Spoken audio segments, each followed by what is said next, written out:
গল্প ক্যাকটাস। গল্পের তৃতীয় অংশ। রাইটার তানিয়া শেখ তানিস্ক।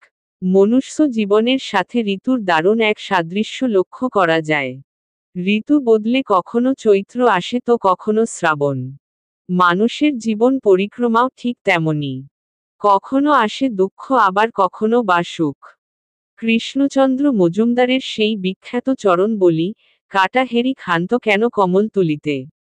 দুঃখ বিনা সুখ লাভ হয় কি মোহিতে? সুখ দুঃখ দুটোই জীবনের অনিবার্য সত্য। দুঃখ ছাড়া সুখের মধুরতা কোথায়? কোথায় বা এর প্রয়োজনীয়তা তীব্র? দুঃখের চোরাবালিতে পড়লেই তো বোঝে সব সুখ আহরিত করার প্রয়োজনীয়তা। বর্ষার করুণ ক্রন্দন শেষে পৌষের কুয়াশা উকি দিচ্ছে দেশজুড়ে। ভোরের সুমধুর আজানের প্রতিধ্বনিতে পরিবেশে বিরাজ করছে অন্য এক পবিত্রতা। ডাগর হরিণী নয়না এক অষ্টাদশী অপলক চেয়ে আছে সুউচ্চ অট্টালিকার পঞ্চম তলার বারান্দা থেকে। ভাবছে আকাশ এত শূন্য তবুও সে বিশাল কত। আর আমার ভেতর নেই কোনো বিশালতা, আছে শুধু সমস্ত জুড়েই শূন্যতার হাহাকার। কুয়াশা কেটে গেলে আকাশটা নীলাকাশ হয়ে উঠবে। নীল আলোর বিক্ষেপণে আকাশের সর্বত্র নীলের ছড়াছড়ি। রঙে রাঙিয়ে উঠবে তার বুক। আর আমার তানিস্ক। চাদরে জড়ানো গুটিসুটি হয়ে বসে থাকা নীরা হাঁটুতে মুখ গুজে কাঁদছে। আজ 4টা মাস হলো দুর্বিষহ জীবন ছেড়ে মুক্ত হয়েছে সে। তবুও ভুলতে পারছে না কিছুই। আহনাফের পরিণতি, আহনাফের শেষ সময়ের স্মৃতি তাকে যেমন ব্যথিত করে, তেমনি আহনাফের নিষ্ঠুর আচরণ মনে হতেই মুহূর্তে আবার সব ব্যথা ঘৃণার জলে ধুয়ে যায়। কিছু মানুষ অপছন্দের হয়েও আমাদের জীবনের একাংশ দখল করে নেয়। জীবনের রন্ধ্রে রন্ধ্রে মিশে থাকে। না যায় ভোলা আর না যায় সহ্য করা। আহনাফের থেকে মুক্তি চেয়েছিল নীরা। মনে প্রাণে চেয়েছিল মুক্তি। কিন্তু যখন দেখল সে আশাক্ষীণ, নিরুপায় হয়ে মেনে নিতে চাইল অবশেষে। ভাগ্য বড় পরিহাস করল তার সাথে, যা চাইল তা তো পেল, অথচ ততদিনে মনোবল তার ধুলোয় মিশেছে। আত্মীয় স্বজন সবাই পরিত্যাগ করল নিষ্ঠুরভাবে তাকে। কি দোষ তার? সে তো নীরব ছিল, সয়েছিল। তবুও তাকে নিতে হলো অলক্ষ্মীর কলঙ্ক। তবে কি সত্যিই সে অলক্ষণে অপা? সে ধর্ষিতা হলো তাতেও তার দোষ, সে সব মেনে নিল নিরুপায় হয়ে তাতেও তার দোষ, আহনাফ খুন হলো তাতেও তার দোষ, আহনাফের বাবা পাগল হলো তাতেও তার দোষ, জরিনা খালার মাথা খারাপ হলো তাতেও যে তারই দোষ দিল সবাই। কেউ তার কথা কেন একবারও ভাবল না? কলঙ্কের বিষ গলায় ঢেলেছে তবুও দোষ কেন তারই বারবার? এ কেমন বিচার সবার? হয়ে দেখো রেপ, তারপর মেনে দেখো তাকে। মন থেকে মেনে নিয়ে দেখাও তার লাঞ্ছনা, গঞ্জনা। আমিও তো দেখি কতবর মনের প্রতিপ্রণা স্ত্রীলোক তুমি। নীরা দাঁত কামড়ে ফুঁসে ওঠে ওইসব মানুষের উপর, যারা ওইদিন সব দোষ তাকেই দিয়েছিল। নীরু। হাতে টুথব্রাশ আর পেস্ট নিয়ে এগিয়ে আসে শারমিন। সদ্য ঘুম থেকে উঠেছে সে। নীরাকে খোলা জানালায় ওভাবে কুঁকড়ে বসে থাকতে দেখে ভ্রুকুঞ্চন করে বলল, অসুখ বাঁধাবি নাকি? এমনিতেই তোর অ্যালার্জি জনিত সমস্যা। তার উপর এভাবে জানালা খুলে বসে আছিস ঠান্ডায়? এই নীরু। শারমিন লক্ষ্য করে নীরার শরীর কেঁপে কেঁপে উঠছে। মেজাজ চড়িয়ে হাতের টুথব্রাশ, পেস্ট ফ্লোরে ছুঁড়ে মারতেই নীরা ভয়ে মুখ তুলে তাকায়। শারমিন চড়া গলায় বলে, সমস্যা কি তোর? এত মরাকান্না কার জন্য করিস? ওই শয়তানটার জন্য? আপু এভাবে বলো না। মরা মানুষকে নিয়ে বাজে মন্তব্য করতে নেই। নীরা নাক টেনে টেনে বলে, চুপ কর। বেশি জ্ঞান দিবি না বলে দিচ্ছি। তোকে কতবার করে বললাম, জামিহুর সাথে বেরিয়ে আয়। না তুই গেলি না। সারাটা দিন বসে বসে মরাকান্না করিস। কেন নীরু? তুই কি ভেবেছিস জীবন এভাবেই চলবে তোর? এভাবে জীবন চলে না নীরা। আমি তোকে এভাবে শেষ হতে দেব না। যেমন টেনে বের করে এনেছি ওই নরক থেকে, তেমনি এই মুখ থুবড়ে পড়া জীবন থেকেও তোকে বের করব। এভাবে কান্নাকাটি মোটেও সহ্য করব না আমি। চিৎকার করে বলে শারমিন, আমাকে কেন টেনে আনলে? বিষ দিয়ে আসতে খেয়ে মরে যেতাম, এভাবে বাঁচার কোনো ইচ্ছা আমার নেই। শারমিন নিজের রাগ নিয়ন্ত্রণ করতে না পেরে চর বসিয়ে দেয় নীরার গালে। নীরা ফুটবল শরীরে উপুড় হয়ে পড়ে শব্দ করে কাঁদে ওভাবেই। শারমিন নিজের ভুল বুঝতে পেরে বোনকে জড়িয়ে ধরে থমথমে গলায় বলে, আমাকে মাফ করে দে নীরু, আমি সব বুঝেও তোকে জোর করছি বারবার। কিন্তু কি করব আমি? আমার যে তোর কষ্ট সহ্য হয় না আর। এভাবে তোকে কষ্টের সমুদ্রে ডুবতে দিলে আর যে বাঁচাতে পারবো না তোকে। আমি চাই তুই আবার স্বাভাবিক হ। আমাদের আগের হাসি খুশি নীরু হয়ে যা। হবি না নীরু তুই আগের মতো? আমি পারবো না আপু। আমার মনে, শরীরে কোথাও সেই জোর নাই রে আপু। আমি সব হারিয়ে সর্বশান্ত আজ। কিসের জোরে হাসবো আমি? কোন সুখে হাসব আমি আপু? শারমিনের বুকে ডুকরে কাঁদে নীরা। এমন কেন ভাঙছিস তুই? সবকিছুকে অ্যাক্সিডেন্ট ভেবে নে। মানুষের জীবনে কি এমন অ্যাক্সিডেন্ট হয় না? তাই বলে কি সবাই সেটা নিয়ে শোক করে বসে থাকে? স্ট্রং হ নীরু। নিজের জন্য বাঁচ। বাঁচার মতো বাঁচ বোন। আমার সাথে কেন এমন হলো আপু? আমি কি পাপ করেছিলাম যার কারণে আজ আমি এতটা নিগৃহীত? আল্লাহ আমাকে বলে দাও। বলে দাও এই ভাঙাচোরা জীবন নিয়ে, এই শরীর নিয়ে কি করব আমি? নীরু দুহাতে খামচে খামচে ক্ষত বিক্ষত করে সমস্ত শরীর। শারমিন বাধা দিয়েও ঠেকাতে পারছে না। নীরা মাঝে মাঝেই এমন হাইপার হয়ে ওঠে, নিজের ক্ষতি করে বসে তখন। একসময় ক্লান্ত হয়ে ঢলে পড়ে শারমিনের বুকে। ব্যথায়, যন্ত্রণায় ভেতরে ভেতরে ছটফট করে। বাহিরে নীরব হয়ে যায়। ভেতরের যন্ত্রণা, ব্যথা অশ্রু ফোঁটা হয়ে গড়াতে থাকে অবিরত। শারমিন আশা বাঁধে মনে। একদিন এই ভঙ্গুর বীজের খোলস ছেড়ে ভেঙে সাহসী, স্ট্রং একটি নতুন বীজ অঙ্কুরিত হবে। সকল আগত ঝড় ঝাপটা মোকাবেলা করতে পারবে এমন স্ট্রং হবে, যাকে পৃথিবীর কোনো ঝড়েই ভাঙতে পারবে না। সবাই পরাজিত হয় না। কেউ কেউ সময়ের পরিক্রমায় জলে পড়ে ধারালো হয়ে ওঠে। ভেতর থেকে এতটা মজবুত হয়, যাকে আঘাত তো করা যায়, কিন্তু ভাঙা আর যায় না। সময় মানুষের বর্তমান কষ্টকে অতীতের স্মৃতিতে কনভার্ট করে। Time is the best healer. সময়ের স্রোতে সব ঠিক হয়ে যায়, নয়তো ডুবে যায়। শারমিন বোনকে ডুবতে দেবে না। বিভাগীয় শহর চট্টগ্রাম বহু আগেই পৌঁছে গেছে মেহের। অফিসিয়াল জরুরি কাজটা শেষ করে হালিশহর আসতে সন্ধ্যা হলো তার। ঠিকানা অনুসারে বাড়িটির সম্মুখে এসে দাঁড়ায় মেহের। স্পেশালি এখানে আসবে বলেই থ্রিপিচ পরে মেহের। নয়তো জিন্স, টপস, কুর্তি তার নিত্যদিনের পোশাক। নীল, হোয়াইট গোল্ডেন মিশেল রঙের থ্রি পিচ পরনে, হাতে লাগেজ নিয়ে বাড়িটির সদর দরজায় থামল সে। লেয়ার কাট চুলের পানিটেল আরেকবার ঠিক করে নিল। দীর্ঘ 4 মাস পরে সামনাসামনি দেখা হবে প্রিয় মানুষটার সাথে। বুকে ভেতরটা হাওয়া লাগা পাথর মতো কাঁপছে। এত ভীরু সে নয়, তবুও ভয় না সংকোচ কি হবে কে জানে। তাকে ঘিরে ধরেছে। মেহের উপরে উপরে স্বাভাবিকতা এনে কলিং বেলে চাপ দিল। অতিদ্রুতি দরজা খুলে বেরিয়ে এলো এক ষোড়শী যুবতী কন্যা। উজ্জ্বল শ্যামবর্ণের মেয়েটি দেখতে দারুণ মায়াবী। মেহের হাসিমাখা মুখে মেয়েটিকে বলল, কেমন আছো টুসি? মেহের আপা। মেঘলা আকাশে বিদ্যুৎ ঝলকে ওঠার মতো ঝলকে উঠল টুসির চোখ, মুখ। খুশিতে চেঁচিয়ে বলল, আম্মা দেখে যাও কে আসছে। আল্লাহ গো! আপা আপনি বাস্তবে দেখি চমৎকার সুন্দরী। কি যে খুশি লাগছে আপনাকে দেখে। আম্মা কই তুমি? ও আম্মা! টুসি মেহেরের নিষেধ উপেক্ষা করেও লাগেজ টেনে আনলো ভেতরে। মেহের টুসির পিছু পিছু এলো। রাহেলা বানু মেহেরকে দেখে কাঁদো কাঁদো অবস্থা। মেহের দুহাতে জড়িয়ে বসার ঘরেই বসল তাকে নিয়ে। রাহেলা অভিমানী সুরে বলল, এই এলি তুই? এই আমাকে বলিস আমি তোর মায়ের মতো? মাকে এমনি করে ভুলে যায় কেউ? সারাটা দিন তোর পথ চেয়ে বসে আছি আমি। হ আপা। আম্মা দুপুর পর্যন্ত আপনার জন্য দুনিয়ার রান্না করছে নিজ হাতে। তারপর এইখানে বসে ওই যে রাস্তার দিকে একবার, ছাদে গিয়ে একবার আপনি আসছেন কিনা দেখে। আপনার দেখা না পেয়ে মুখ ফুলিয়ে বসেছিল এতক্ষণ। চুপ থাক। রাহেলা মেহেরের সামনে অপ্রস্তুত হয়ে পড়ে। মেহের মুচকি হেসে রাহেলার হাত দুটো মুঠোবন্দি করে। বলে, তোমাকে কথা দিয়েছিলাম না আসব। তাহলে না এসে থাকতে পারি বলো? আর এত কষ্ট কেন করেছ তুমি?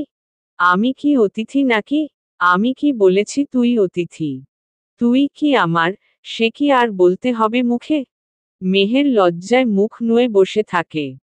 টুসি ডাইনিং টেবিলের সামনে থেকে উঁচু গলায় জিজ্ঞেস করে, আম্মা, খাবার টেবিলে সাজাব? হ্যাঁ, খাবারগুলো আগে একটু গরম করে নিস তো মা। আচ্ছা। টুসিকে খুব ভালোবাসো তাই না আন্টি? হুমম। সেই 8 বছর বয়সে রাফসানের হাত ধরে বাড়িতে আসলো। এতিম মেয়ে। রাস্তায় রাস্তায় ভিক্ষা করত। আমার রাফসানকে তো চিনিসই। পারলে পুরো পৃথিবীর দায়ভার সে নিজ কাঁধে তুলে নেয়। তবে টুসিটা খুব ভালো মেয়ে। আমার খুব খেয়াল রাখে। ও যে আমার পেটের মেয়ে না, সে কথায় ভুলে বসি মাঝে মাঝে। রাহেলা রান্না ঘরে কাজ করা টুসির দিকে অপলক চেয়ে আছে। মেহের সেদিকে তাকিয়ে বলে, আমাকে এত ভালোবাসবে তো? নাকি? নাকি কি? হ্যাঁ, তোকে তো মাথায় করে রাখবো আমি। তুই আমার 5টা না 10টা একটা মাত্র ছেলের বউ হবি। মেহের লজ্জায় আবার মুখ নুইয়ে ফেলে।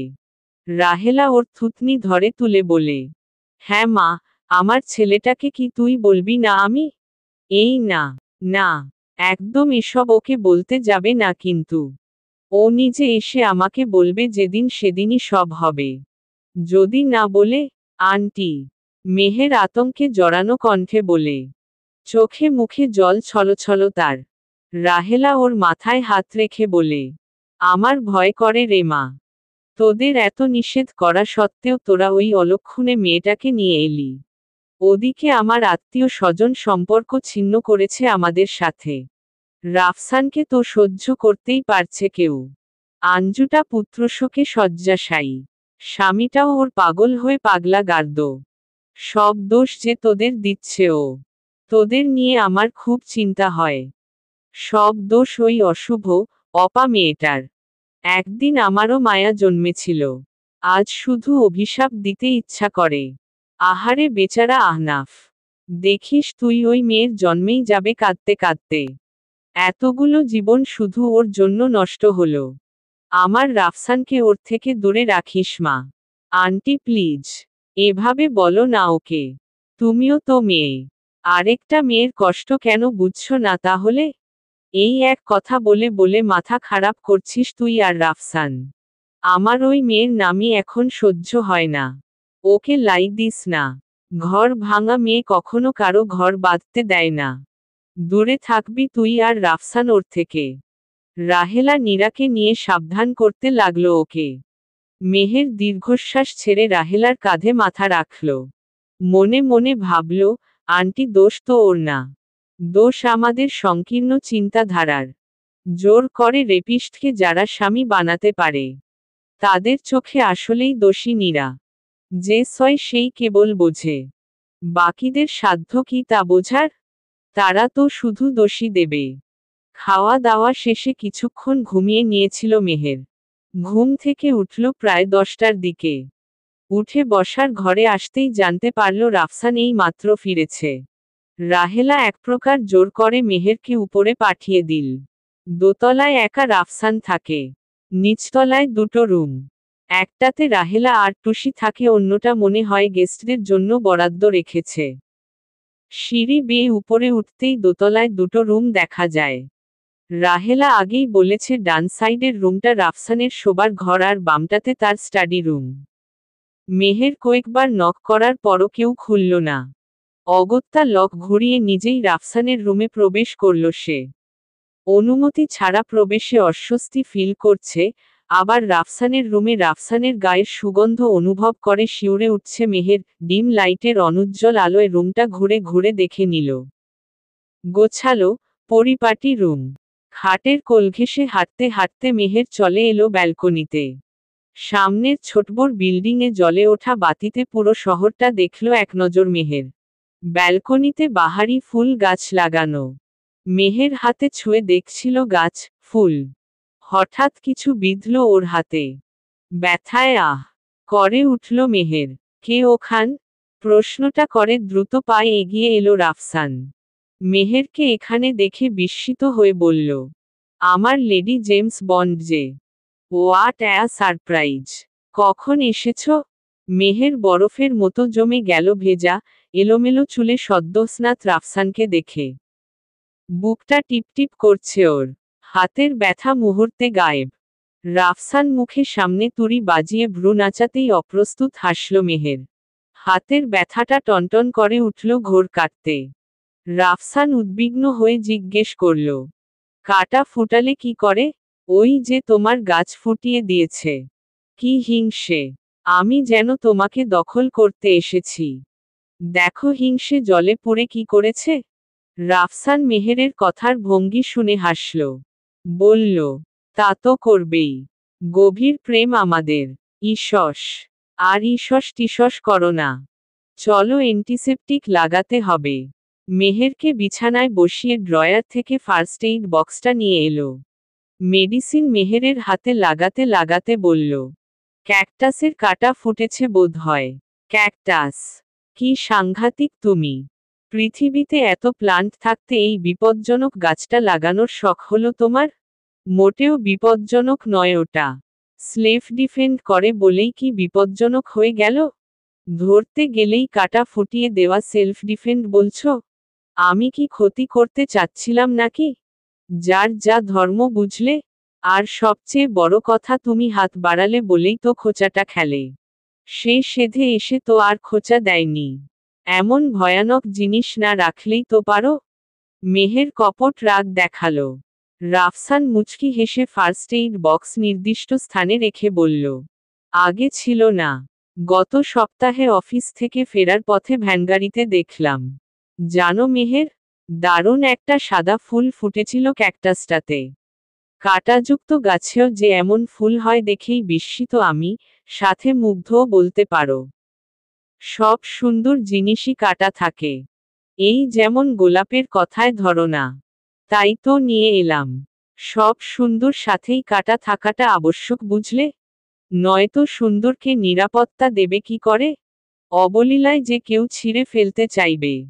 কাটা থাকলে ছিঁড়তে দুবার ভাবতে হবে।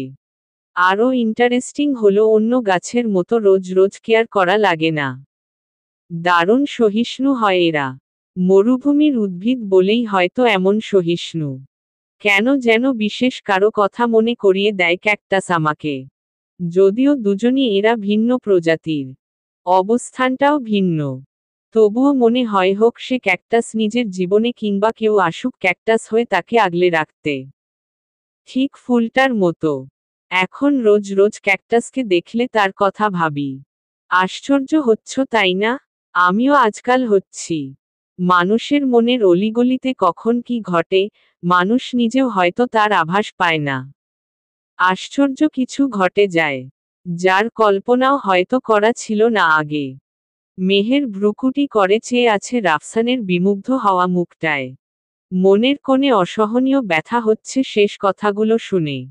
তবে কি রাফসানের হৃদয়ে অন্য কোনো নারীর বাস? না, না। কি ভাবছে সে এসব? এমন কিছুই নয়। একটা গাছ নিয়েই হয়তো পরিচিত কাউকে মিলাচ্ছে। সে যে নারীই হবে এমন তো নাও হতে পারে। রাফসান মেহেরের চুপসে যাওয়া দেখে হেসে ওঠে। বলে, এতটা গুম মেরে গেলে কেন লেডি জেমস বন্ড? ভয় পেলে নাকি? ভয় কেন পাবো? আমিও তো তাই বলি। ভয় কেন পাবে লেডি জেমস বন্ড? রাফসান উঠে দাঁড়ায়। ব্যালকনির দিকে যেতে যেতে মৃদু স্বরে হেলাল হাফিজের কবিতার চরণ আওড়ায়। দারুণ আলাদা একা অভিমানী এই ক্যাকটাস। যেন কোন বোবা রমণীর সখী ছিল দীর্ঘকাল। কিংবা আজন্ম শুধু দেখেছে আকাল। এরকম ভাবভঙ্গি তার। ধ্রুপদী আঙিনা ব্যাপী। কণ্ঠকিত হাহাকার আর অবহেলা। যেন সে উদ্ভিদ নয়। তাকালেই মনে হয় বিরান কারবালা। হয়তো কেটেছে তার মায়া ও মমতাহীন সজল শৈশব। অথবা গিয়েছে দিন। এলোমেলো পরিচর্যাহীন এক রঙিন কৈশোর। নাকি সে আমার মতো খুব ভালোবেসে পড়েছে কপাল তার আকালের এই বাংলাদেশে। বোকা উদ্ভিদ তবে কি, মানুষের কাছে প্রেম চেয়েছিল, চেয়েছিল আরো কিছু বেশি। মেহের বিছানায় উবু হয়ে ল্যাপটপে কাজ করছে। মনটা ভীষণ রকম খারাপ, তার কাজে মনোযোগ কিছুতেই বসছে না। তবুও জেদ করে লেগে আছে কাজটার পেছনে। এমনই সে বড্ড জেদি আর একরোখা। এই জেদের কারণেই পরিবার থাকা সত্ত্বেও আলাদা ভাড়া থাকে ফ্রেন্ডস শারমিনের সাথে। গত 5 বছর ধরে এভাবেই আছে দুজন। এখন তো নীরাও এসে থাকছে। মেহের তখন অনার্স শেষ বর্ষে। তার পরিবারের প্রধান তার আব্বু মাসুদ আহমেদ। গুরুগম্ভীর এবং রাগী ধাঁচের লোক তার বাবা। তাদের বাসার সবাই তটস্থ থাকত বাবার রাগী মেজাজে কারণে।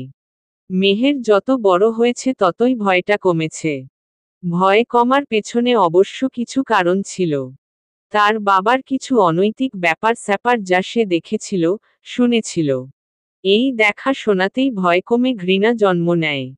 ক্রমশ বাবার কথার বিপরীতে সে চলতে থাকে। তার বাবা যদি বলতো উত্তরে যাও, মেহের বাবার কথা উপেক্ষা, অগ্রাহ্য করে দক্ষিণে চলে যেত। বাপ মেয়েতে ধীরে ধীরে মনোমালিন্য শুরু হলো। মাসুদ আহমেদ মেয়ের এমন ঔদ্ধত্যে লাগাম টানতে বিয়ে দিতে উদ্যত হলেন। মেহের সাফ মানা করে দিল। মাসুদ আহমেদ মেয়েকে রাজি করাতে না পেরে চড়ে গেলেন নিরীহ স্ত্রীর উপর। দিনরাত ঝামেলা শুরু করলেন স্ত্রীর সাথে। একবার তো হাতও তুললেন। মেহের কিছুতেই সহ্য করল না মায়ের অপমান। তীব্র প্রতিবাদ করতে চাইল, কিন্তু বাধা হয়ে দাঁড়ালো তার মা। মেয়েকে যতভাবে ফুটবল করার সাধ্য তার ছিল তিনি করলেন। মেহেরের সামনে তার মা দুটো অপশন রাখল। হয় সে বিয়েতে রাজি হোক, নয়তো তার মাকে বিষ এনে দিক। মেহের সেদিন সারারাত ঘুমাতে পারেনি। তার নিষ্ঠুর, স্বার্থপর বাবার জয় তাকে যন্ত্রণায় শেষ করে দিল। মায়ের কারণে মেহের অবশেষে হার মানল। রাজি হতে হলো বিয়েতে। তবে বিয়ে নয়, আগে হলো এনগেজমেন্ট। ছেলে পেশায় ইঞ্জিনিয়ার। দীর্ঘকায়, উজ্জ্বল শ্যামবর্ণের শোয়েব ইব্রাহিমের দিকে সেদিন ফিরেও না তাকায়নি মেহের। শোয়েব ইব্রাহিম কিন্তু প্রথম দর্শনে প্রেমে পড়ে যায় হবু স্ত্রীর।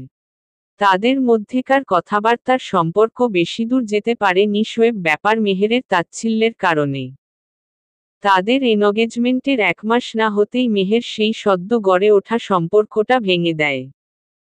তখন শোয়েব না জানলেও মেহের জেনে যায় বিয়েতে যৌতুক আদান প্রদান হবে। তার বাবা মেয়ে বিদায় করতে লোন নেবে মোটা অঙ্কের।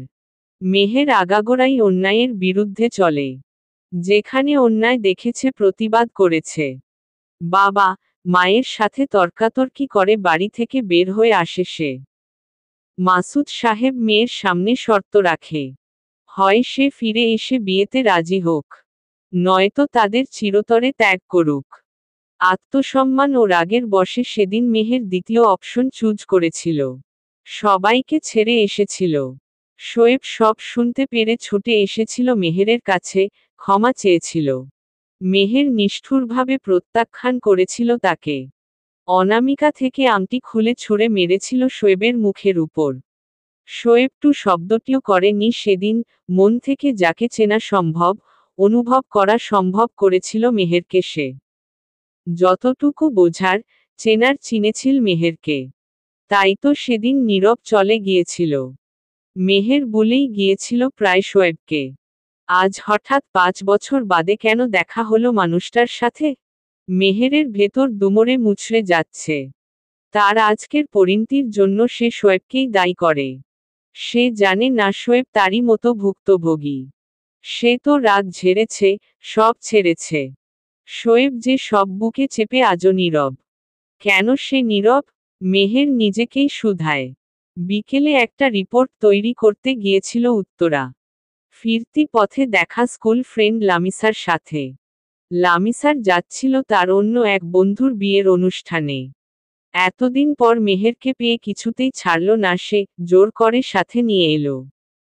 সেখানেই হঠাৎ আবিষ্কার করল শোয়েবকে মেহের। অদূরে দাঁড়িয়ে তাকেই দেখছিল স্থির দৃষ্টিতে। চেহারায় অনেক পরিবর্তন তার। মেহের শোয়েবকে না দেখার ভান করল। কিন্তু আর চোখে দেখতে গিয়ে ধরা খেয়ে গেল ঠিক সে। চোখে চোখ পড়তেই মেহের অপ্রস্তুত হয়ে পড়ে। সে খেয়াল করে তার অপ্রস্তুত হওয়া দেখে এক চিলতে ম্লান হাসি হেসে চলে যায় শোয়েব। এরপর সেখানে আর দেখেনি শোয়েবকে সে। খারাপ লেগেছিল। কেন লেগেছিল জানা নেই। সেই খারাপ লাগাটা এখনো রয়ে গেছে। এখনো ওই চাহনির নানা অর্থ দাঁড় করাতে ব্যস্ত তার মন। দরজায় কলিং বেল বাজতেই উঠে বসল মেহের। বসার ঘরের সামনে দিয়ে হেঁটে দরজা খুলে দিল। এক কাপ কফি বানা না দোস্ত? বড্ড মাথাটা ধরেছে। রুমে ঢুকেই ক্লান্তিতে অবসন্ন হয়ে বলল শারমিন। ভাল লাগছে না। নিজে বানিয়ে খা। মেহের গম্ভীর মুখে চলে এলো রুমে। শারমিন ভ্রুকুটি করে দাঁড়িয়ে রইল সেখানে। মেহের আবার আগের মতো শুয়ে ল্যাপটপ টিপছে আনমনে। চোখে সেই স্থিরদৃষ্টির গম্ভীরমুখী পুরুষের ছবি। তার ঘোর পুনরায় ভাঙল মোবাইল রিংটোনের আওয়াজে। মোবাইল স্ক্রিনে ভেসে ওঠা নামটা তার বিষণ্ণ মনটাকে মুহূর্তে চাঙা করে তুলল। ক্ষণকাল সময় অপব্যয় না করেই চট করে রিসিভ করে কলটা। Hello barrister. চাঁদ আজ কোন দিকে উঠেছে? মেহের। মেহেরের বিদ্রূপ বুঝে ভরাট গলায় বলল রাফসান। মেহের ব্যগ্রভাবে বলল, মেহের কি হুমম? লাস্ট কবে কল দিয়েছিলে মনে আছে তোমার? কেন কালই তো কথা হলো আমাদের। রাফসান বলল, ওটা আমার কলে বলেছিলে ওকে? আমি কলের কথা বলেছি মি। কথা বলার কথা বলিনি। ওহ, বোঝয় তো ব্যস্ত থাকি। রাফসান হাসল। ব্যস্ত না ছাই। তুমি আসলে আপনি ভাবো না আমাকে। কপট রাগের আভাস মেহেরের কণ্ঠে। রাফসান সেটা বুঝে রাগী ভাব নিয়ে বলল, আপন ভাবি না বললে তো? ঠিক আছে বাই। ভেবেছিলাম আগামীকাল তোমার সাথে দেখা করব। বাট তোমাকে যখন আপনি ভাবি না, তবে দেখা করে কি লাভ তাই না? তুমি ঢাকা আসছো? ও মাই গড। আগে বলনি কেন? উচ্ছ্বাস প্রকাশ পায় মেহেরের কণ্ঠে। বলার চান্স দিলে কবে? তুমি কাউকে কথা বলতে দাও কখনো? সরি। রাখো তোমার সরি। বাই। এই কি? একদম কল কাট করবে না বলে দিলাম। সরি বললাম তো। আসলে মনটা ভালো ছিল না। তাই। মেহের থেমে গেল। রাফসান হাসি হাসি মুখে বলল, বুঝেছি। তা ম্যাডামের মন খারাপ হওয়ার কারণটা কি জানতে পারি? ছেলেঘটিত কিছু? এই ব্যারিস্টার। বেশি হয়ে যাচ্ছে কিন্তু। আচ্ছা ধরো হলোই ছেলেঘটিত। হিংসে হচ্ছে তাতে? হিংসে? No way. আমি তো খুশিতে ড্যান্স করব। আফটার অল আমার লেডি জেমস বন্ডের বিয়ে বলে কথা।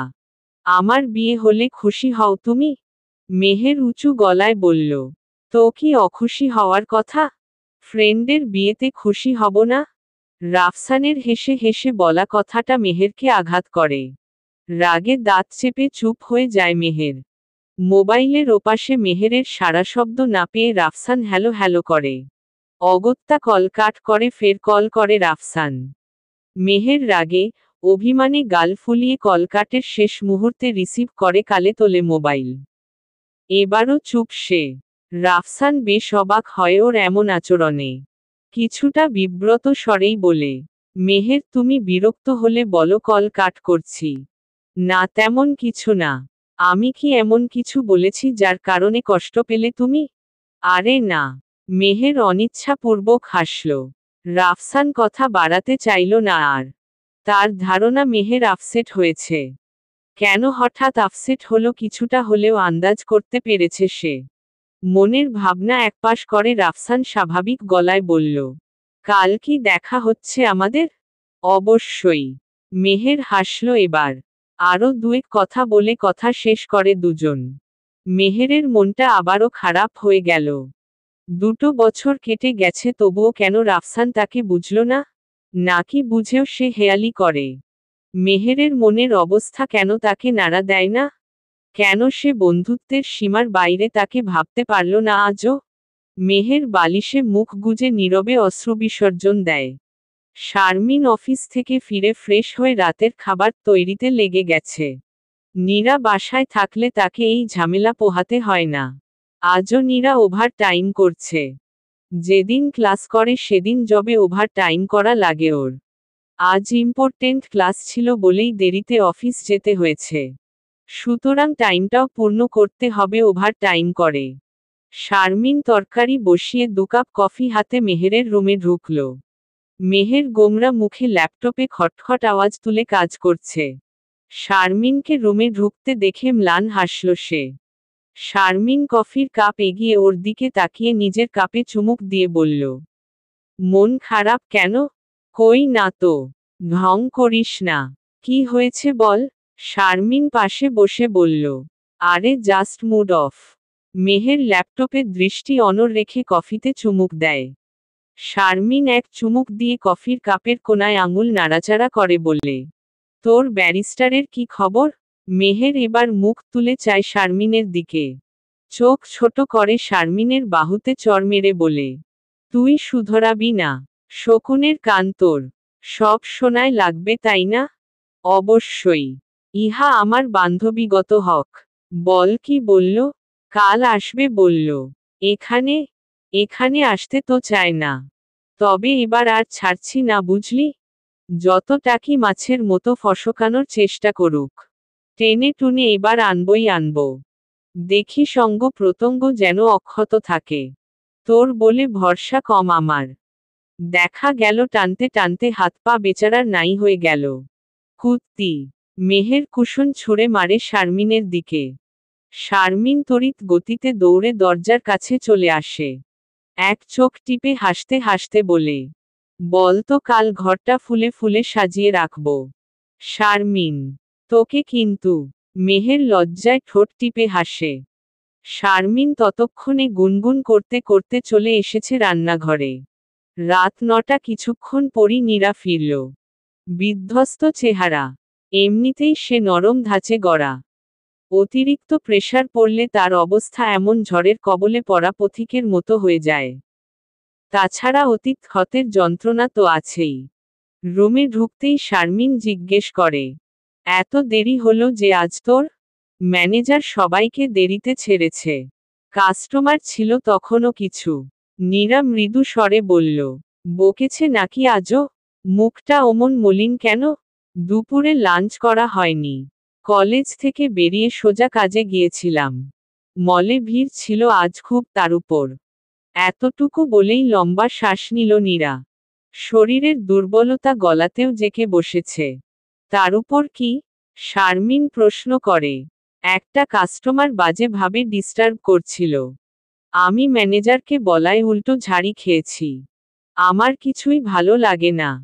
আমার মতো অর্কমাকে দিয়ে কিছুই হবে না রে আপু। সব কিছুতেই ব্যর্থ আমি। কিছুই ঠিকমতো হয় না আমার দ্বারা। যত সমস্যা আমাকে ঘিরেই হয়। নীরা করতলে মুখ ঢেকে কাঁদতে থাকে। শারমিন ধমক দিয়ে বলে, এত অল্পতেই প্যানপ্যানানি কেন তোর নীরু? সবাই কি সব শিখে জন্মায়? ঘাত প্রতিঘাত সহ্য করে তবেই সামনে এগোতে হয়। এই তুই 3 মাস আগেও কি ভেবেছিলি জব করতে পারবি? কিন্তু আজ করছিস তো। দেখ, চাকরি পাওয়া এত সহজ না। ম্যানেজার মেহেরের পরিচিত বলেই জবটা তুই পেলি। নয়তো সামান্য এইচএসসি পাশে চাকরি পাওয়া সহজ না।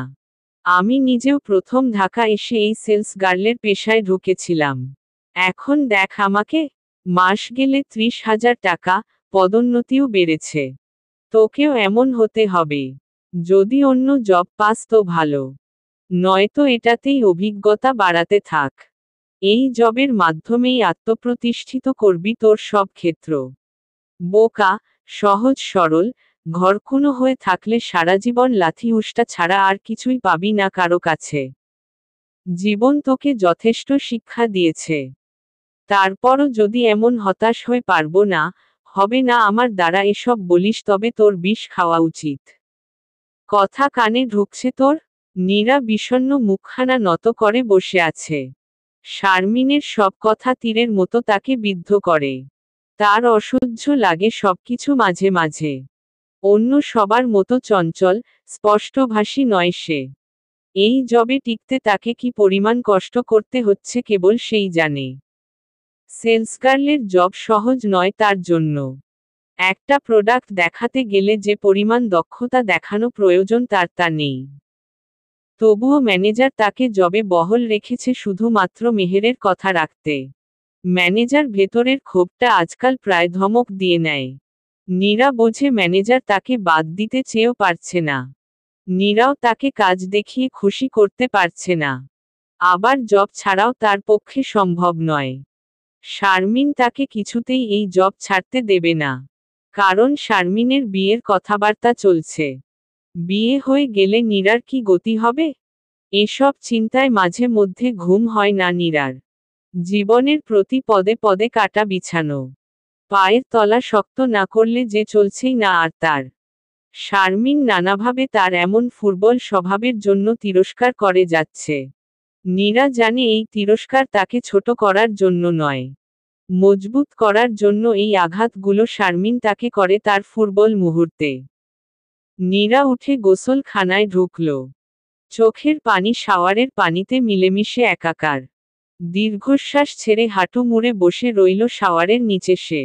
নিজেকে তৈরি করতে হবে তাকে। সংগ্রামী জীবন পেয়েছে সে।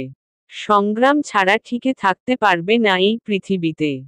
ছুটির দিন হওয়ায় শপিং মল আজ খুব সরগরম।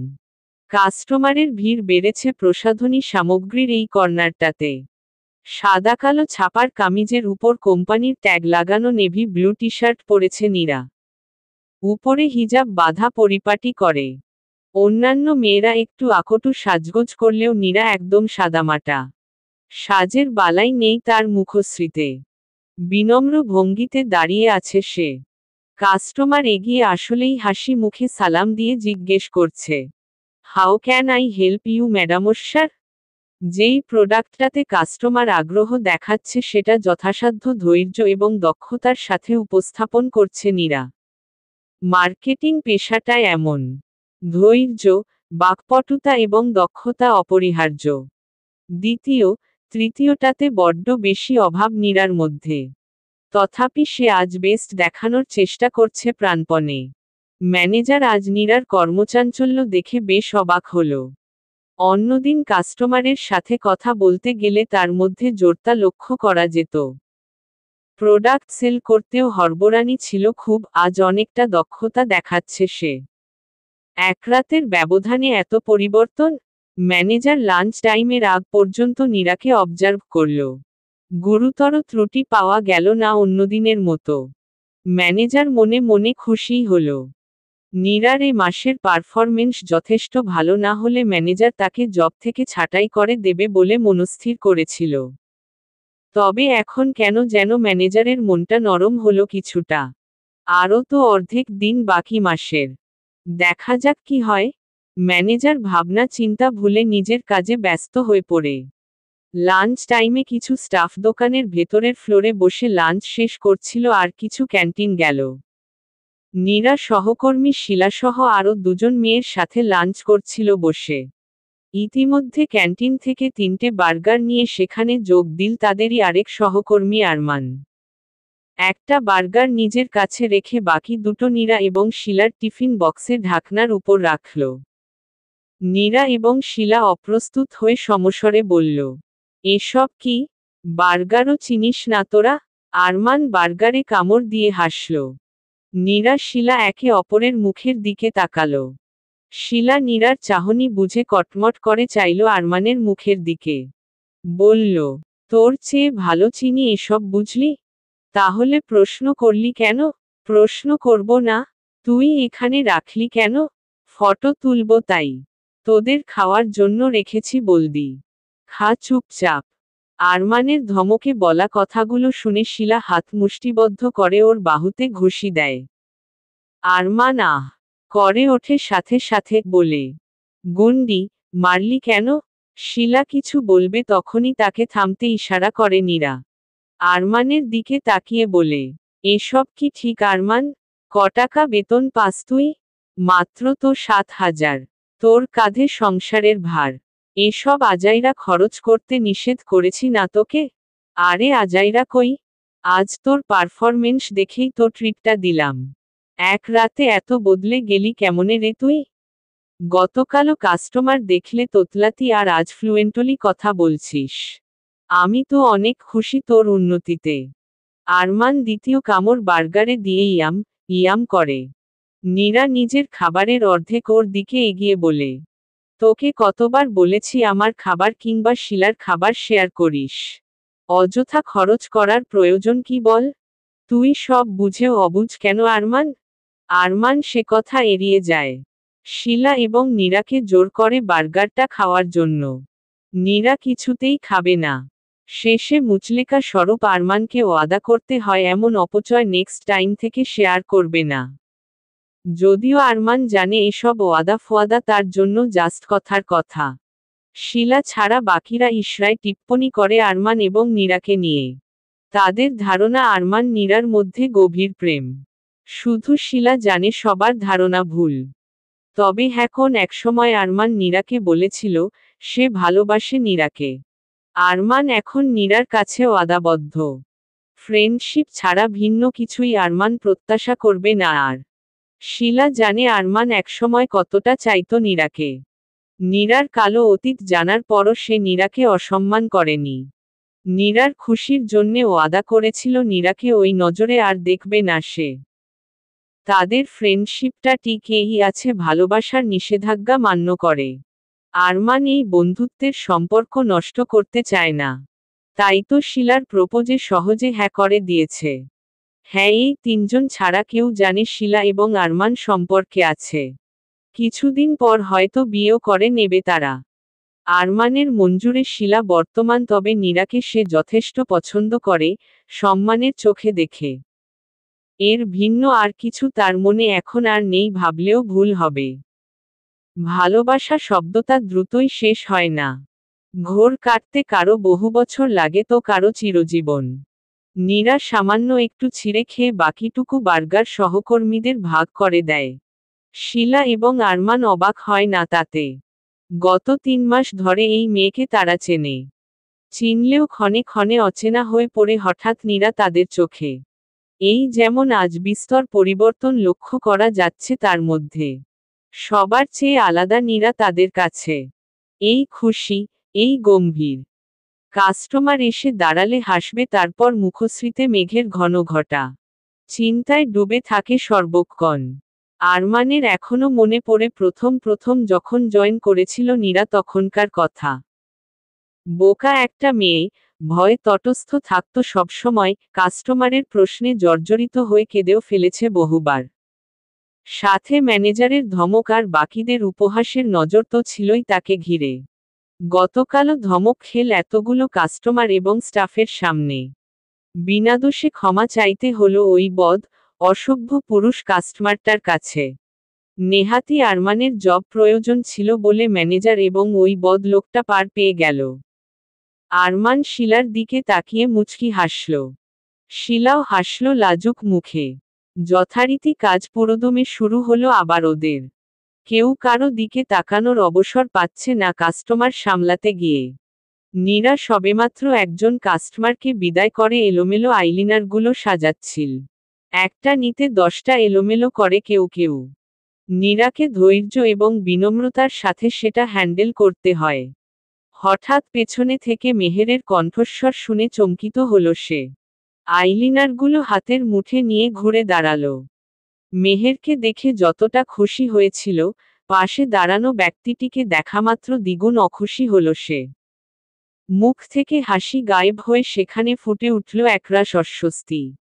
দৃষ্টি অবশ অবশ লাগল, অনিচ্ছাপূর্বক হাসল মেহেরের দিকে তাকিয়ে। মেহের আশপাশটায় চোখ বুলিয়ে বলল, কেমন চলছে তোর জব? আলহামদুলিল্লাহ ভালো। নীরা আস্তে করে জবাব দিল। রাফসানের সাথে দেখা করতে এসেছিলাম এদিকটাই। ভাবলাম তোকেও দেখে যায়। তাছাড়া একটু পরই তো তোর ছুটি হবে। একসাথেই যাব 3 জন। তাই এলাম। নীরার ঘাম ছুটে যাওয়ার মতো অবস্থা হলো। ভেতরটা থরথর করে কাঁপছে। রাফসানকে নয়, সে যেন আহনাফকে দেখেছে এমনভাবে আতঙ্কিত হলো। নীরা এখন আর আগের মতো অত ফুরবল নেই। তার মানসিকতা গত 2 বছরে অনেকটাই স্ট্রং হয়েছে। ভেতরের আবেগটা চাপতে তাই তেমন বেগ পেতে হলো না তার। মেহেরের কথা শুনেও রাফসানের দিকে দ্বিতীয়বার তাকালো না সে। কাপা হাতে ধরা আইলারগুলো বক্সে রেখে হাত মুঠ করে পেছনে লুকিয়ে মেহেরকে বলল, আপু আজ আমার দেরি হতে পারে। এতক্ষণ অপেক্ষা করবে শুধু শুধু? সমস্যা নেই, আমাদের এখানে কিছু কাজ আছে। তুই নিশ্চিন্তে কাজ শেষ কর, তোকে নিয়েই যাব। মেহের রাফসানকে এগিয়ে আসতে বলে নীরার আশেপাশে সাজানো প্রোডাক্টগুলোয় চোখ বুলিয়ে নেয়। নীরার পাশে দাঁড়ানো সেলস গার্লের সাথে কথা বলছে মেহের। মেয়েটির নাম আভা। নীরার চেয়ে বছর দেড়েক বড়।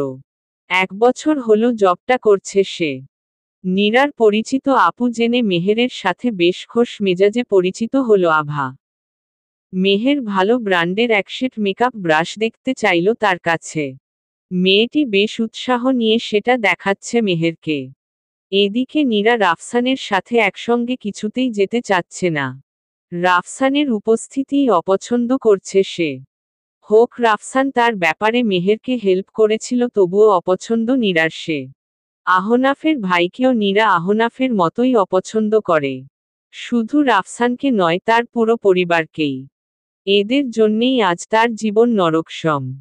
সে যতই সব ভোলার চেষ্টা করছে ততই কেন এরা এসে সামনে দাঁড়াচ্ছে। তিক্ততায় ভরে ওঠে নীরার মন। মুখ, চোখে কাঠিন্য চলে আসে। কেমন আছো নীরা? এগিয়ে এসে ভরাট গলায় বলল রাফসান। নীরা গতরাত নির্ঘুম কাটিয়ে মনে মনে নিজেকে শক্ত করেছে, প্রস্তুত করেছিল নিজেকে একা সকল প্রতিকূলতার সম্মুখীন হওয়ার মানসে। এইক্ষণে তার সব পরিশ্রম বিফলে গেল। আবার ফিরে এলো তার মধ্যে জোরতা। আমতা আমতা করে নত দৃষ্টিতে জবাব দিল, জি আলহামদুলিল্লাহ। রাফসানকে এড়িয়ে সে মেহেরকে উদ্দেশ্য করে বলল, মেহের আপু, কিছু খুঁজছো তুমি? মেহের আভার নিকট থেকে পছন্দসই একশেট ব্রাশ নিল। তারপর আবার এদিক সেদিকে দৃষ্টি ঘুরালো। আভা ততক্ষণে অন্য একজন কাস্টমারকে নিয়ে ব্যস্ত। নীরার ডাকে দৃষ্টি ঘোরানো ক্ষান্ত দিয়ে মেহের বলল, হ্যাঁ রে, বাট প্রয়োজনীয় জিনিস দেখছি না তো। দেখছ না বলছ? এখানে প্রয়োজনীয় সবই আছে, শুধু খুঁজে দেখার মতো দৃষ্টি থাকা চায়। তবে তোমাকে সেই কষ্ট আমি থাকতে করতে হবে না। বলো কি প্রয়োজন, আমি এক্ষুনি ব্যবস্থা করছি। বাহ, দারুণ বলেছিস তো। শারমিনের সিদ্ধান্ত তাহলে সঠিক ছিল। তুই অনেকটা ইমপ্রুভ করেছিস কথাবার্তায়। এখন আর ভয়ে ভয়ে কথা বলিস না। চলাফেরাতেও জোরতা কম। গুড, এমন নীরাকেই তো চাই আমরা। কি বলো রাফসান? রাফসান নীরার দিকে স্থির চেয়ে মুচকি হাসল মাথা নাড়িয়ে। নীরার অসহ্য লাগছে এই লোকটাকে চোখের সামনে দেখতে। রাফসানের দৃষ্টির দিকে এক পলক চেয়ে চোখ ঘুরিয়ে নিল অবগায়। রাফসানের মুখখানা সেই মুহূর্তে আধারে ঢেকে গেল। তার উন্মিলিত নয়নে বিষাদের ছায়া। মন ব্যথাতুর হয়ে বলে, মন প্রিয়সী, এত অবজ্ঞা কিসের লাগি? কোনসে দোষে করলে দোষী? সে সময় কিছু কাস্টমার আসায় তাদের নিয়ে ব্যস্ত হয়ে পড়ে নীরা। রাফসানকে খেয়াল করার অবসর কিংবা ইচ্ছা তার মধ্যে এক বিন্দুও নেই। মেহের আশপাশের জিনিস দেখায় মগ্ন। সেদিকে তাকিয়ে ফের বলল, এই রাফসান, আন্টির জন্য কি নেওয়া যায় বলো তো? টুসির জন্যেও তো কিছু নিতে হবে। রাফসানের কোনো জবাব পেল না মেহের। ভ্রুকুটি করে রাফসানের দিকে তাকিয়ে পিঠে হাত রেখে বলল, এই হুমম। রাফসান এতক্ষণে স্বাভাবিক হল। মেহের চোখ ছোট করে তাকে বোঝার চেষ্টা করছে। কিন্তু ততক্ষণে নিজেকে সামলে নিয়েছে রাফসান। বুঝতে ব্যর্থ হয়ে মেহের কপাল কুঞ্চিত করে বলল, ধ্যান কোথায় তোমার? ওহ, আম এক্সট্রিমলি সরি। একটু অন্যমনস্ক হয়ে গিয়েছিলাম। বলো কি বলছিলে? কথাটা শেষ করে পকেট থেকে মোবাইল বের করে স্ক্রোল করছে। এই মুহূর্তে তার অনুভূতিগুলোর লাগাম টানতে হবে। এখানে আসা তার উচিত হয়নি। বুকের মাঝে চেপে রাখা সেই অদ্ভুত অনুভূতিটা তাকে দেখামাত্রই যে হৃদয় সমুদ্রে এমন তরঙ্গলয় তুলবে কে জানত? রাফসানের নির্লিপ্ততা ভঙ্গিতে বলা জবাব মেহেরের মন খারাপের কারণ হয়। রাফসান মোবাইল মনোযোগ দিয়ে ফের একই কথা জিজ্ঞেস করে। মেহের বলে, কিছু না যাও। মেহের মুখ ভেঙচে গাল ফুলায়। সে খেয়ালই করল না রাফসানের সতর্ক দৃষ্টি বারবার একজনের দিকে গিয়ে ঠেকেছে। মেহের ভেবেছিল রাফসান তার অভিমান ভাঙাবে, কিন্তু তার কিছুই হলো না। রাফসান তাকে একপ্রকার উপেক্ষা করে নির্বিকার ভঙ্গিতে ঝুঁকে মোবাইল টিপছে। মেহের কপট রাগে ফুঁসতে লাগল। সে ঘূর্ণাক্ষরেও টের পেল না তার পাশের মানুষটির নির্বিকার ভঙ্গির আড়ালে কি অস্থিরতা ছিল। নীরা আগত কাস্টমারকে বিদায় করে আবার এসে দাঁড়ালো মেহেরের সামনে। বলল, সরি আপু। সরি কেন বলছিস পাগলি? এটা তো তোর ডিউটি। মেহের বলল, আচ্ছা কি লাগবে বললে না তো? ও হ্যাঁ, আন্টি আর টুসির জন্যে গিফট নিব ভাবছিলাম। এই ধর, শাড়ি, থ্রি পিস সাথে এই টাইপ কিছু আর কি। বুঝেছি। ওগুলো ওই ডানদিকের সেকশনে আছে, আসলে আমার সেকশনে শুধু বিউটি প্রোডাক্টই আছে। ওটা অন্য একজনের দায়িত্বে। ওয়েট, আমি ওকে বলছি তোমাকে দেখিয়ে দেবে। নীরা উঁচু গলায় আরমানকে ডাকল। আরমানের অভ্যাস নীরা ডাক দিলেই মজা করে হ্যাঁ জানু বলে। তবে সব সময় নয়। আশেপাশে কেউ না থাকলেই এমনটা বলে। সে মেহের এবং রাফসানকে খেয়াল করেনি বলেই ডাকটা দিয়েছিল। একগাল হেসে এগিয়ে আসতেই মেহের এবং রাফসানকে দেখল। মেহের বেশ চটে গেল আরমানের ডাকটা শুনে। চোখ রাঙিয়ে তাকিয়ে রইল নীরার দিকে। নীরা অপ্রস্তুত হয়ে পড়ল তাতে। আরমানকে পিটাতে ইচ্ছা করল ওর। কতবার নিষেধ করেছে এমন বাজে মজা না করতে ওর সাথে। একা পাক, তারপর সে আজ করা কথা শুনিয়ে দেবে। তাতে বন্ধুত্ব না থাকলেও কিছু করার নেই। আরমান জিহ্বা কামড়ে নীরার ক্ষুব্ধ দৃষ্টির দিকে চেয়ে সরি বলে। নীরা দাঁত কামড়ে রাগ দমন করে বলল, মেহের আপুকে তোমার সেকশনে নিয়ে যাও তো। মেহের নামটা শুনে ঢোক গিলল আরমান। ভালো করে মেহেরের দিকে চেয়ে ভয়ে ভয়ে বলল, আসসালামু আলাইকুম আপু। ওয়ালাইকুম আসসালাম। কি বললে তখন নীরাকে? মেহের ভেতরে জমানো রাগটা আরমানের উপর ঝাড়ল। আপু, ওটা জাস্ট মজা করে বলেছি। We are just friend. কোনো জাস্ট ফার্স্ট ফ্রেন্ডশিপ করবে না ওর সাথে। নীরা, তোকে কি বলেছিলাম? মেহের ধমকে ওঠে। আপু, ও ভালো ছেলে। তুমি। নীরাকে থামিয়ে দিয়ে মেহের রাগত স্বরে বলে, আমাকে ভালো খারাপ চেনাতে আসবি না একদম। আরমান প্রতিবাদ করতে গিয়ে থেমে যায় নীরার ইশারায়। সে এখন ঝামেলা চাচ্ছে না। এমনিতেই তার ভেতর কি চলছে সেই কেবল জানে। মেহের আপুকে বাসায় গিয়ে খুলে বললে সে নিশ্চয়ই বুঝবে। নীরা মনে মনে নিজেকে তার জন্য প্রস্তুত করে নেয়। আরমানকে যেতে বলে শিলাকে ডাকে নীরা। মেহেরকে শিলার সাথে পাঠিয়ে বুকে হাত রেখে দম ছাড়ে অবশেষে সে। নীরা খেয়াল করেনি রাফসান তখনও সেখানে দাঁড়ানো। এদিকটাই ঘুরতে সামনের একজোড়া জ্বলন্ত চোখ দেখে আঁতকে ওঠে সে। তাহলে নীরার শব্দ করে দম ফেলাটা রাফসান দেখেছে? নীরা এদিক ওদিকের গোছানো পণ্য সামগ্রী ফের গোছায় রাফসানকে উপেক্ষা করে। বুকটা টিপটিপ করছে তার। রাফসান চোয়াল শক্ত করে দ্রুত পদে মেহেরের ডাক শুনে সেদিকে চলে যায়। নীরা ঘাড় বাঁকিয়ে ভ্রুকুচকে বিরক্তি প্রকাশ করে রাফসানের যাওয়ার পথে চেয়ে। এই শহরের প্রাণচাঞ্চল্যের উত্তাপে ম্লান পৌষ। এখানে কুয়াশা হারায় অট্টালিকার পাছে, ঠিক আমারই মতো যেন। হারিয়ে, ফুরিয়ে নিঃশেষে বিভাজ্য বলতে আছে মাত্র এ দেহ। রাফসান গাড়ি ড্রাইভ করছে। ব্যাক সিটে বসে আছে নীরা। উদ্ভ্রান্ত নজরে বাইরেটা দেখছে সে। এমনভাবে বসে আছে যেন কোনো ভাস্করের নিপুণ হাতের তৈরি এক ছন্নছাড়া মানবীর ভাস্কর্য। সম্পূর্ণই বুঝি তার নৈরাশ্যে আচ্ছন্ন। এখানে থেকেও সে নেই এখানে। পাশে বসে মেহের ননস্টপ কথা বলেই যাচ্ছে। একটু পরপর বলছে, বুঝেছ না? রাফসান নীরবতা ভেঙে গম্ভীর মুখে ছোট্ট করে বলছে, হুম। তারপর আবার বলে যাচ্ছে মেহের। তার কাজের কথা, তার আসন্ন পোস্টিংয়ের কথা, সর্বোপরি তার বিষয়ে খুঁটিনাটি অনেক প্রাসঙ্গিক অপ্রাসঙ্গিক কথা। রাফসান শুনছে না এমন নয়। সে শুনছে, তবে মনোযোগ তার পেছনে। দৃষ্টিও সতর্কে সেদিকেই বারবার ফিরে ফিরে যাচ্ছে। কি আছে সেখানে পৃথিবীর কেউ না জানুক। কেবল রাফসান তা জানে। কাউকে কি কখনো বলা হবে, এই একপাক্ষিক অব্যক্ত প্রণয়োখ্যানের আদ্যোপান্ত? হয়তো না, আবার হয়তো বা হ্যাঁ। কে বলে ভালোবাসা কেবলই দর্শনে হয়? এই আমি তো তাকে ভেবে ভেবেই পাগল প্রায়। রাফসান দেখে যাচ্ছে, শুধু দেখেই যাচ্ছে ওই অস্বচ্ছ কাকচক্ষু। এত নিষেধ, এত যে মানা তবুও গ্রাহ্য করছে না মন তার একচুল। এই কি ভালোবাসার অপার ক্ষমতা? এই কি সেই প্রহেলিকা যার শুরু আছে কিন্তু শেষ নেই? কেন, কেন রে মন, কেন তুই এত বেয়ারা হলি?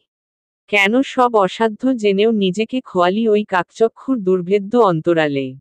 পরিণাম জেনেও কেন এই পথে হেঁটে চলেছিস?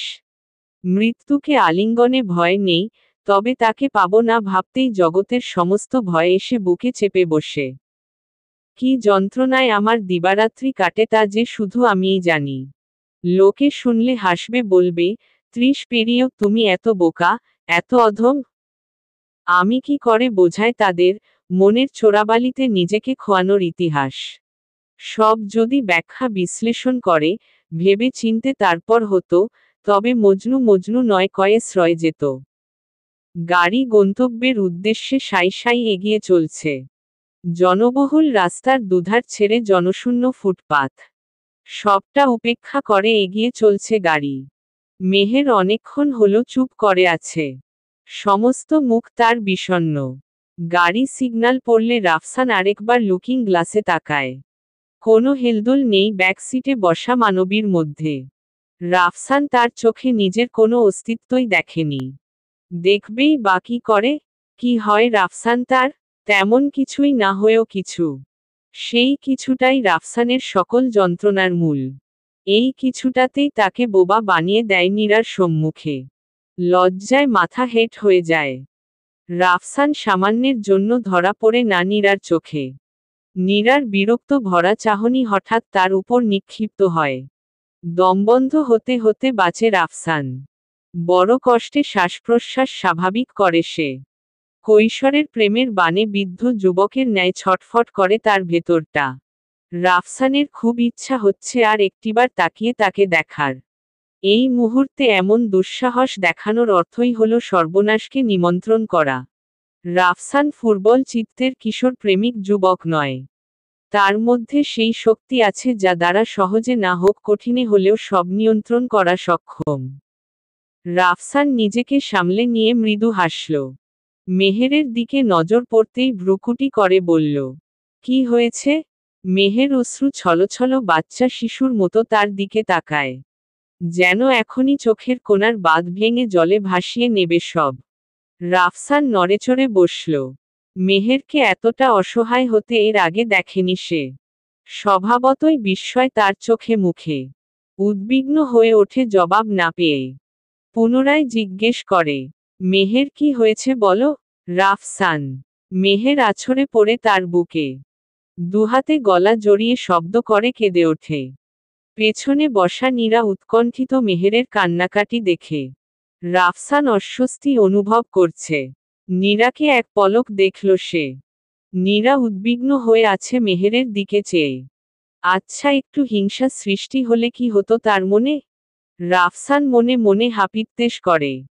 রাফসান মেহেরকে নিজের কাছ থেকে ছাড়িয়ে পানির বোতল এগিয়ে দেয়। মেহের বোতলটা কোলের মধ্যে নিয়েই নাক টানে।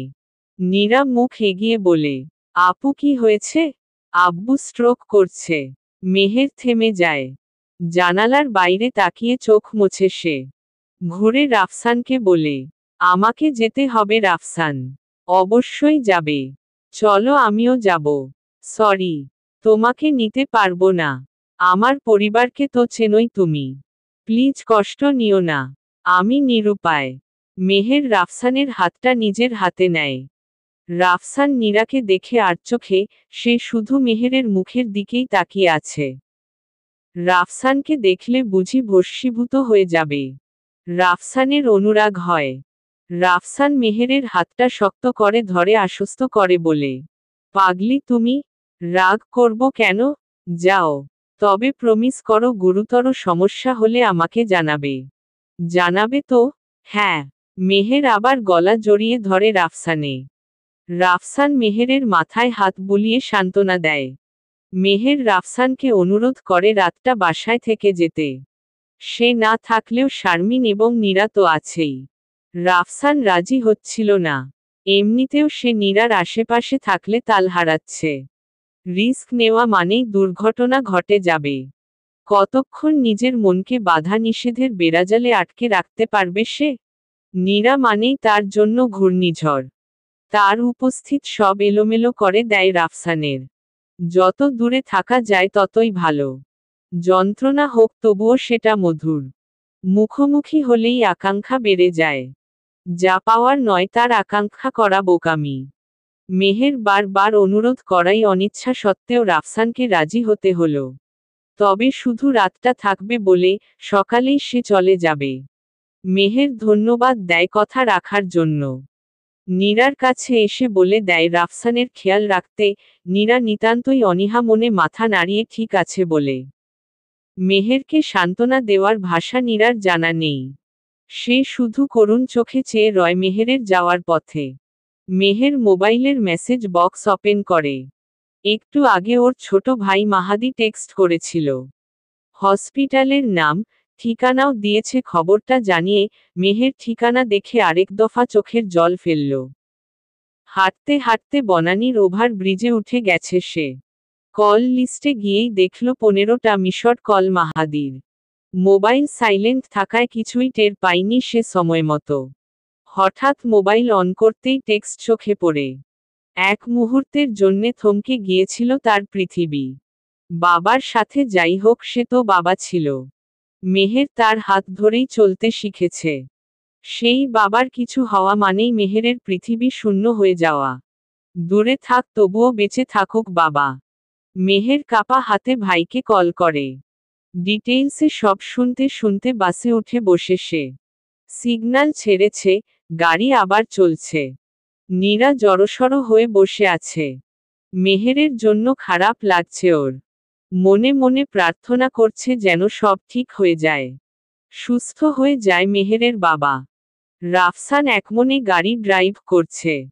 নীরার উপস্থিতি ভেতরটা তোলপাড় করলেও বাহিরে সে নির্বাক, স্থবির।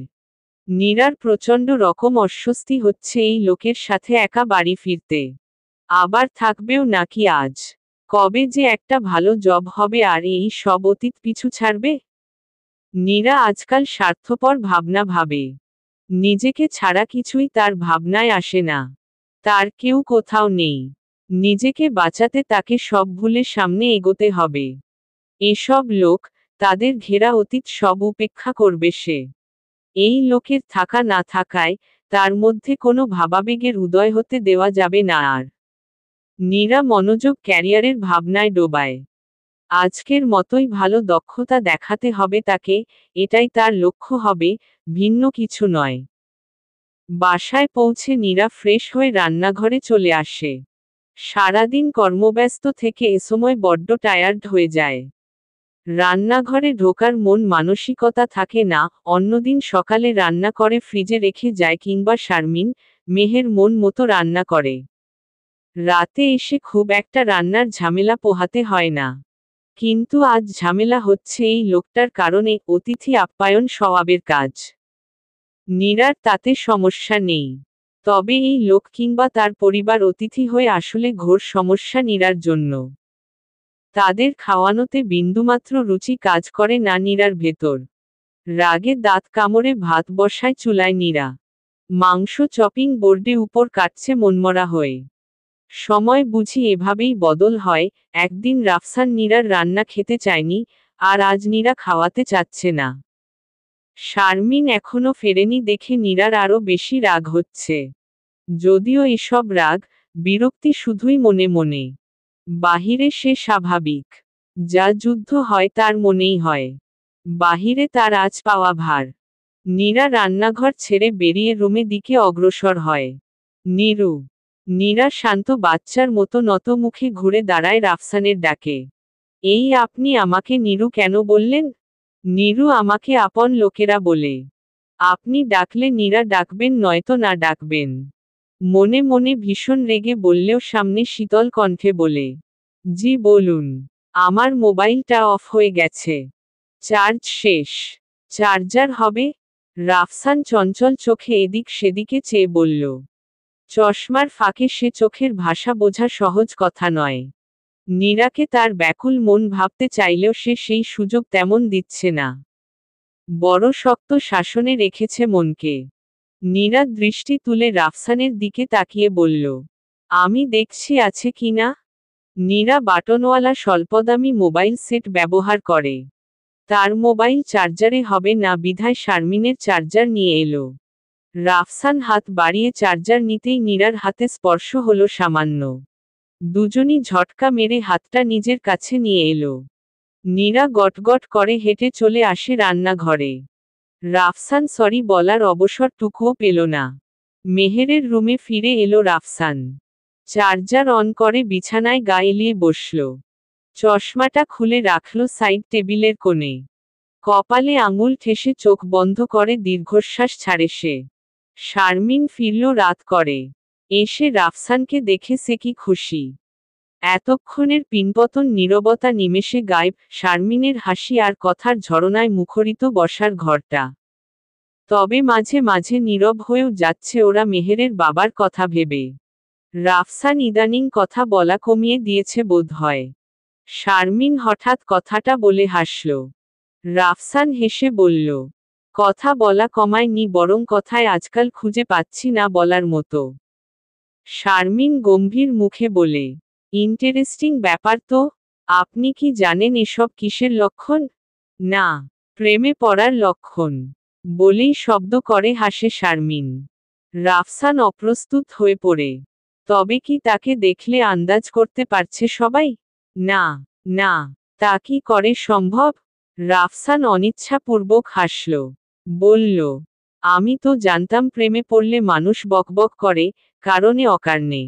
আর তুমি বলছো ভিন্ন কথা? সবার ক্ষেত্রে একই রকম হয় নাকি? আচ্ছা। রাফসান ভ্রু তুলে মুচকি হাসল। হঠাৎ ভাবল শারমিন মজা করছে হয়তো তার সাথে। তাতেই যেন হাফ ছেড়ে বাঁচে। শারমিন সূক্ষ্ম চোখে রাফসানকে দেখল। তার আজ পাকা ধারণা হয়ে গেল, শুধু মেহের নয়, রাফসানও হাবুডুবু খাচ্ছে ভালোবেসে, অথচ কেউ কাউকে কিচ্ছুটি বলছে না।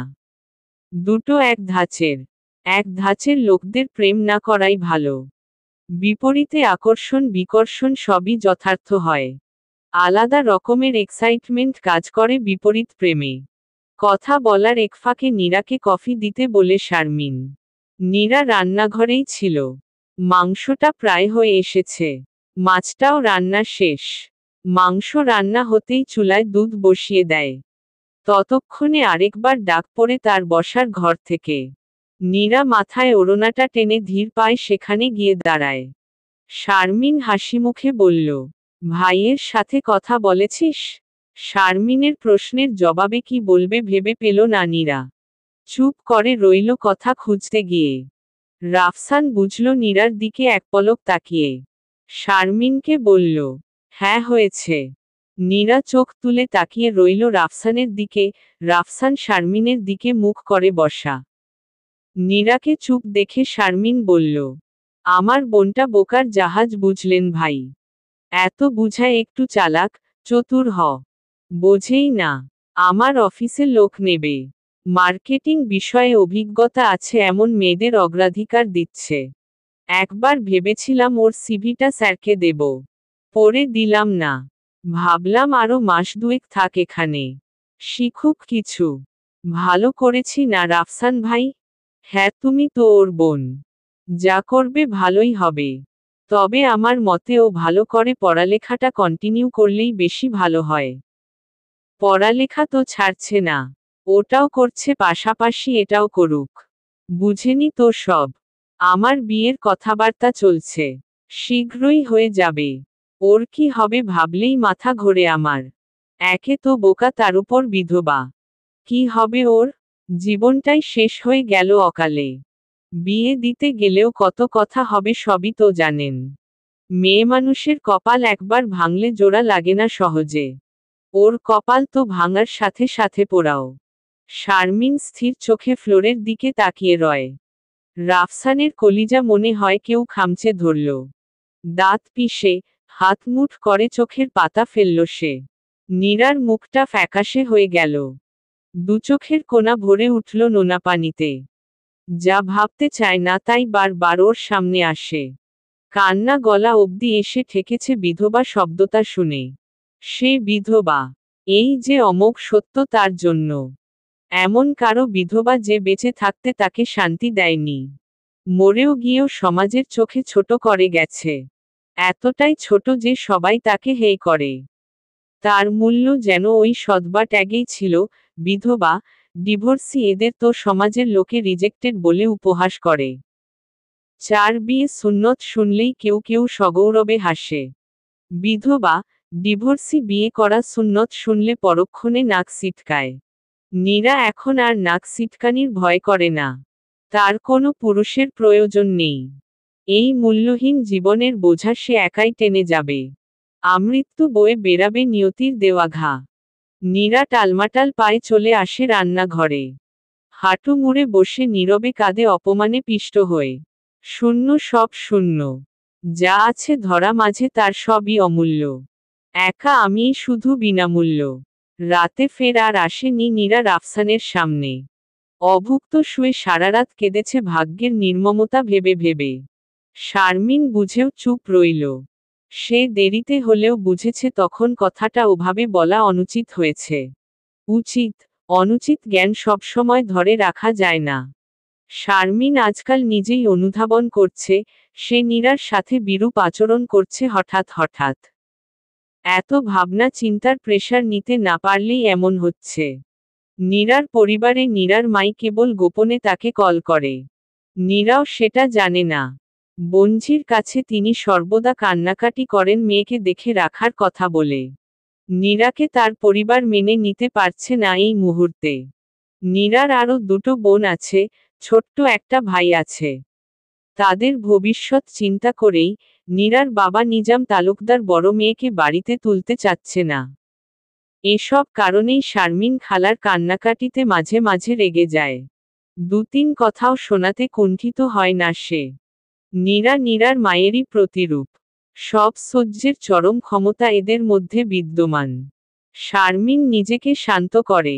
এত চাপ নিলে শেষে ব্রেন স্ট্রোক করে বসতে পারে। মনে মনে রিল্যাক্স, রিল্যাক্স আওড়ায় সে। নীরার দিকে তাকিয়ে লম্বা করে শ্বাস নেয়। লাইটের সুইচ অফ করে শুয়ে পড়ে নীরার পাশে। মনে মনে প্রার্থনা করে একদিন নীরা অনেক স্ট্রং হবে, সকল দুঃখ দুর্দশা উপেক্ষা করে সফল হবে জীবনে। শারমিনের চাওয়া পাওয়াতে পরিণত হবে কিনা তা নিয়েও যথেষ্ট সন্দিহান সে। তবুও চাইল। রাতের গভীরতা বাড়ার সাথে তার চোখে ঘুম নেমে এলো। তলিয়ে গেল ঘুমের দেশে। নীরার চোখে ঘুম নেই। উন্মিলিত চোখে জানালার বাইরের চাঁদের আলোয় অনুজ্জ্বল আকাশটাকে দেখছে সে। অপলক সিক্ত সে চাহনি। পাশের রুমে শায়িত রাফসান। ঘুম তারও চোখে নেই। একটা মানুষকে ভালো লাগার অনেক কারণ দাঁড় করানো যায়। কিন্তু ভালোবাসা কারণ সহজে দাঁড় করানো যায় না। যদি কেউ বলে মেহেরকে তোমার কেন ভালো লাগে? সহজ উত্তর, মেহের আমারই মতো প্রাণখোলা, চটপটে বলে। বন্ধুত্বের সেরা উদাহরণ মেহের। অন্যদিকে যদি কেউ বলে নীরাকে ভালোবাসার কারণ কি? আমি নিরুত্তর হয়ে যাই বহুক্ষণ। ভাবি ভালোবাসতে কি কারণের আদৌ প্রয়োজন? ভালোবাসা তো হৃদয়ে টানে হয়। তাকে আমার হৃদয় উপলব্ধি করেছে, ভেবেছে হাজার বারণ সত্ত্বেও। এটা সত্যি একদিন তাকে করুণার চোখে দেখা মন আমার আজ কেবলই ভালোবাসার চোখে দেখে। এটা অনুচিত, অন্যায় হয়তো সবার চোখে। মৃত ছোট ভাইয়ের বউকে নিয়ে এসব ভাবাটাও অশোভন। কিন্তু কেউ কি জানে আমার মনের খবর? নিয়ম নীতি সে মানছে না। পৃথিবীর কত মেয়েকেই এই দুচোখ অবলোকন করেছে। কই মনে তো তারা বাসা বাঁধেনি। এই নীরাই কেন? কেন অন্য কেউ হলো না? মাকে বলেছিলাম যাকে আমার মন পছন্দ করবে। বিনা বাক্য তাকে সবটা জানিয়ে আপন করে নেব। কেন পারছি না আপন করতে? কেন এত বাধার দেয়াল? রাফসান উঠে বসে বিছানার উপর। সিগারেটের প্যাকেট হাতে নিয়ে চলে আসে খোলা ব্যালকনিতে। নিস্তব্ধ শহর, শুধু তার মনটাই অস্থির। আহনাফের মৃত্যুর পর পুরো 2 সপ্তাহ তাকে নজরে নজরে রেখেছিলাম। হাসপাতালের বেডে মৃত রমণীর মতো পড়ে থাকত নীরা। নির্বাক, স্থবির হয়ে পড়েছিল সে। না খেতে পারত, না বসতে। কি তীব্র যন্ত্রণা হতো এ দৃশ্য দেখে। যারা দেখেনি তারা বুঝবে না। তখনও বুঝিনি করুণার চোখে দেখা সেই মানবী আমার কতটা দখল করে নিয়েছে। নিজের কর্তব্য হয়ে দাঁড়ালো সে। আমাকে দেখে যখন নীরা চোখ ফিরিয়ে নিত ভীষণ কষ্ট অনুভব করতাম। ভেবেছিলাম দূরত্বে বুঝি তাকে নিয়ে ভাবনা কমবে। মানুষ ভাবে এক, হয় আরেক। ক্রমশ তাকে নিয়ে আকাশ পাতাল দুশ্চিন্তা হতে লাগলো। আগের চাইতেও বেশি ভাবলাম তাকে নিয়ে। বদলে যাচ্ছিলাম আমি আমারই অগোচরে। যা কিছু ঘটতে লাগলো সবকিছুর মধ্যে তারই ছায়া পড়ল। কি অদ্ভুত ছিল সেসব ভাবনা আমার। ভাবলাম মাকে বলি। বলি মা, আমি সেই কাঙ্ক্ষিত নারীর সন্ধান পেয়েছি। পেয়েছি তাকে যাকে আমার মন এবং আমিও ভীষণভাবে ভালোবাসতে শুরু করেছি। বলার পূর্বেই জানলাম আমি তাকে যতটা পছন্দ করি, আমার মা তাকে তার চেয়েও বেশি অপছন্দ করে। আর যাকে আমার মা পছন্দ করেছে সে আমারই প্রিয় বন্ধুটি। বান্ধবী বললাম না, কারণ তাকে আমি বান্ধবীর নজরে কোনোদিন দেখিনি। বন্ধুই ভেবেছি। আমার কষ্টের সীমা রইল না যখন জানলাম মেহেরও আমাকে ঠিক এমন করেই চায়, যেমন করে আমি নীরাকে চাই। হার মানলাম। পৃথিবীর সমস্ত প্রেমিকদের ধিক্কারে আমার উপর বর্ষিত হলো। আমি সফল, বাগ্মী ব্যারিস্টার হলেও সফল প্রেমিক হয়ে উঠতে পারলাম না। এই বেলায় আমার সব কথা গোলমেলে হয়ে যায়। সারারাত নির্ঘুম কাটিয়ে ভোর হতেই তৈরি হয়ে নেয় চলে যাওয়ার জন্য রাফসান। শারমিনকে কল করে জানাতেই শারমিন দ্রুত বিছানা ছেড়ে উঠে আসে। রাফসানের চোখ মুখ দেখে ভ্রুকুটি করল। শারমিন বলল, রাতে ঘুমাননি ভাই? রাফসান কথাটা শুনে অপ্রস্তুত হাসল। প্রসঙ্গ এড়িয়ে বলল, সকাল সকাল বিরক্ত করলাম তোমাকে। কিছু মনে করো না। আসি তাহলে। নাস্তা করে যেতেন। আমি নীরাকে ডেকে তুলছি। আরে না, না, ওকে ঘুম থেকে তোলার প্রয়োজন নেই। আমার ইমার্জেন্সি কাজ আছে। যেতেই হবে এখন। ভালো থেকো। কথা বলতে বলতে দুজন দরজার কাছে চলে আসে। রাফসান সতর্কে একবার নীরার রুমের দরজার দিকে তাকায়। একবার দেখতে ইচ্ছা করছে, আবার ইচ্ছেটাকে নিষ্ঠুরভাবে দমিয়ে নিচ্ছে সে। শারমিন পাংশু মুখে বলল, আবার আসবেন কিন্তু। ভালো করে আপ্যায়ন করতে পারলাম না। রাতে তো খেলেনি না। সকালের নাস্তাটাও খেয়ে গেলেন না। পাগলি তুমি। আমি কি খাওয়ার জন্য আসছি এখানে? যথেষ্ট আপ্যায়ন করেছ। বরং আমার কারণে অযথায় তোমাদের কষ্ট হলো। আরে কি বলেন এগুলা? আপনি আমাদের জন্য কি আর বলতে হবে মুখে? আমার বোনটা আজ স্বনির্ভর, সে আপনারই জন্য।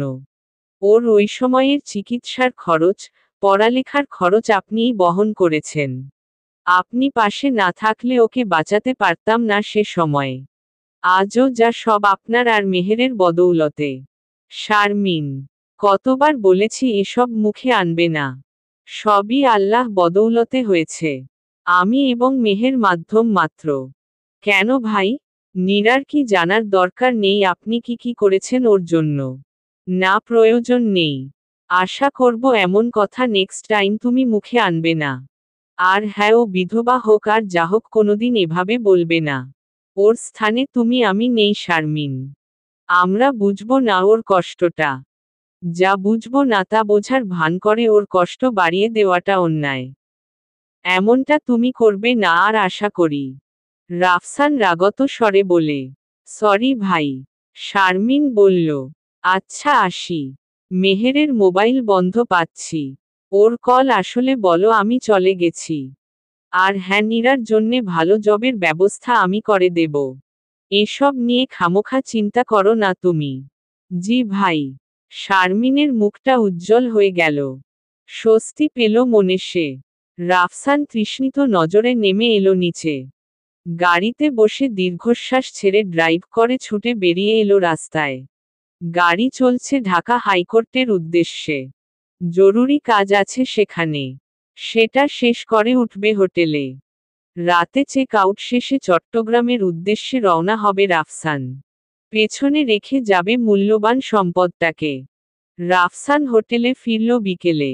ফ্রেশ হয়ে খেতে বসল সে। সারাদিন তেমন কিছু খাওয়া হয়নি ওর। শুকনো হয়ে আছে মুখটা। খাওয়ার মাঝেই মায়ের কল আসলো। রাফসান রিসিভ করতেই ওপাশে অস্থির কণ্ঠে রাহেলা বলল, বাবু তুই কি রওনা দিয়েছিস?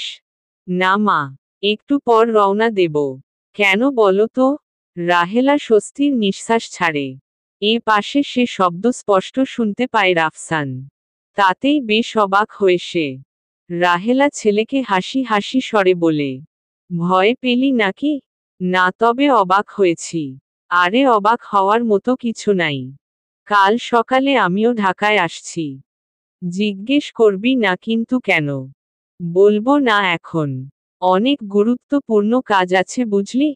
সেটা অবশ্য তোর সম্বন্ধেই। সারপ্রাইজ দেব তোকে বুঝলি বাবু। আচ্ছা রাখি। রাফসান কিছু জিজ্ঞেস করার পূর্বেই রাহেলা কল কেটে দেয়। মায়ের রহস্যময়ী হাসি, কথা এবং হঠাৎ ঢাকায় আসার অর্থ কি দাঁড়ায়? রাফসানের দম বন্ধ হয়ে আসছে অজানা আশঙ্কায়। যদিও সে জানে যা ঘটুক মেনে নেওয়া ছাড়া তার কোনো উপায় নেই। সে তার মায়ের কাছে ওয়াদাবদ্ধ।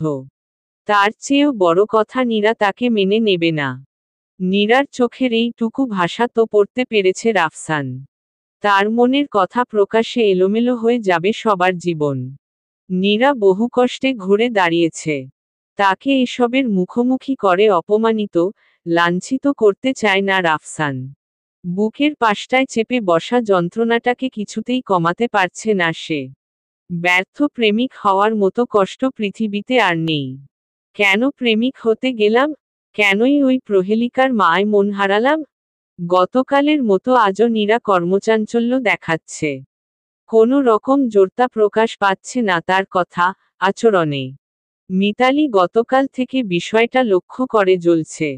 নীরার সহকর্মী মিতালি। নাম মিতালি হলেও মিল তার কারো সঙ্গেই হয় না। আশেপাশের মানুষকে ছোট করা, হেয় করা তার অন্যতম কাজ। নীরার কাজে ভুল ধরে সে পৈশাচিক আনন্দ পায়। ম্যানেজার নীরাকে পছন্দ করে না তার অন্যতম কারণও হলো এই মিতালি।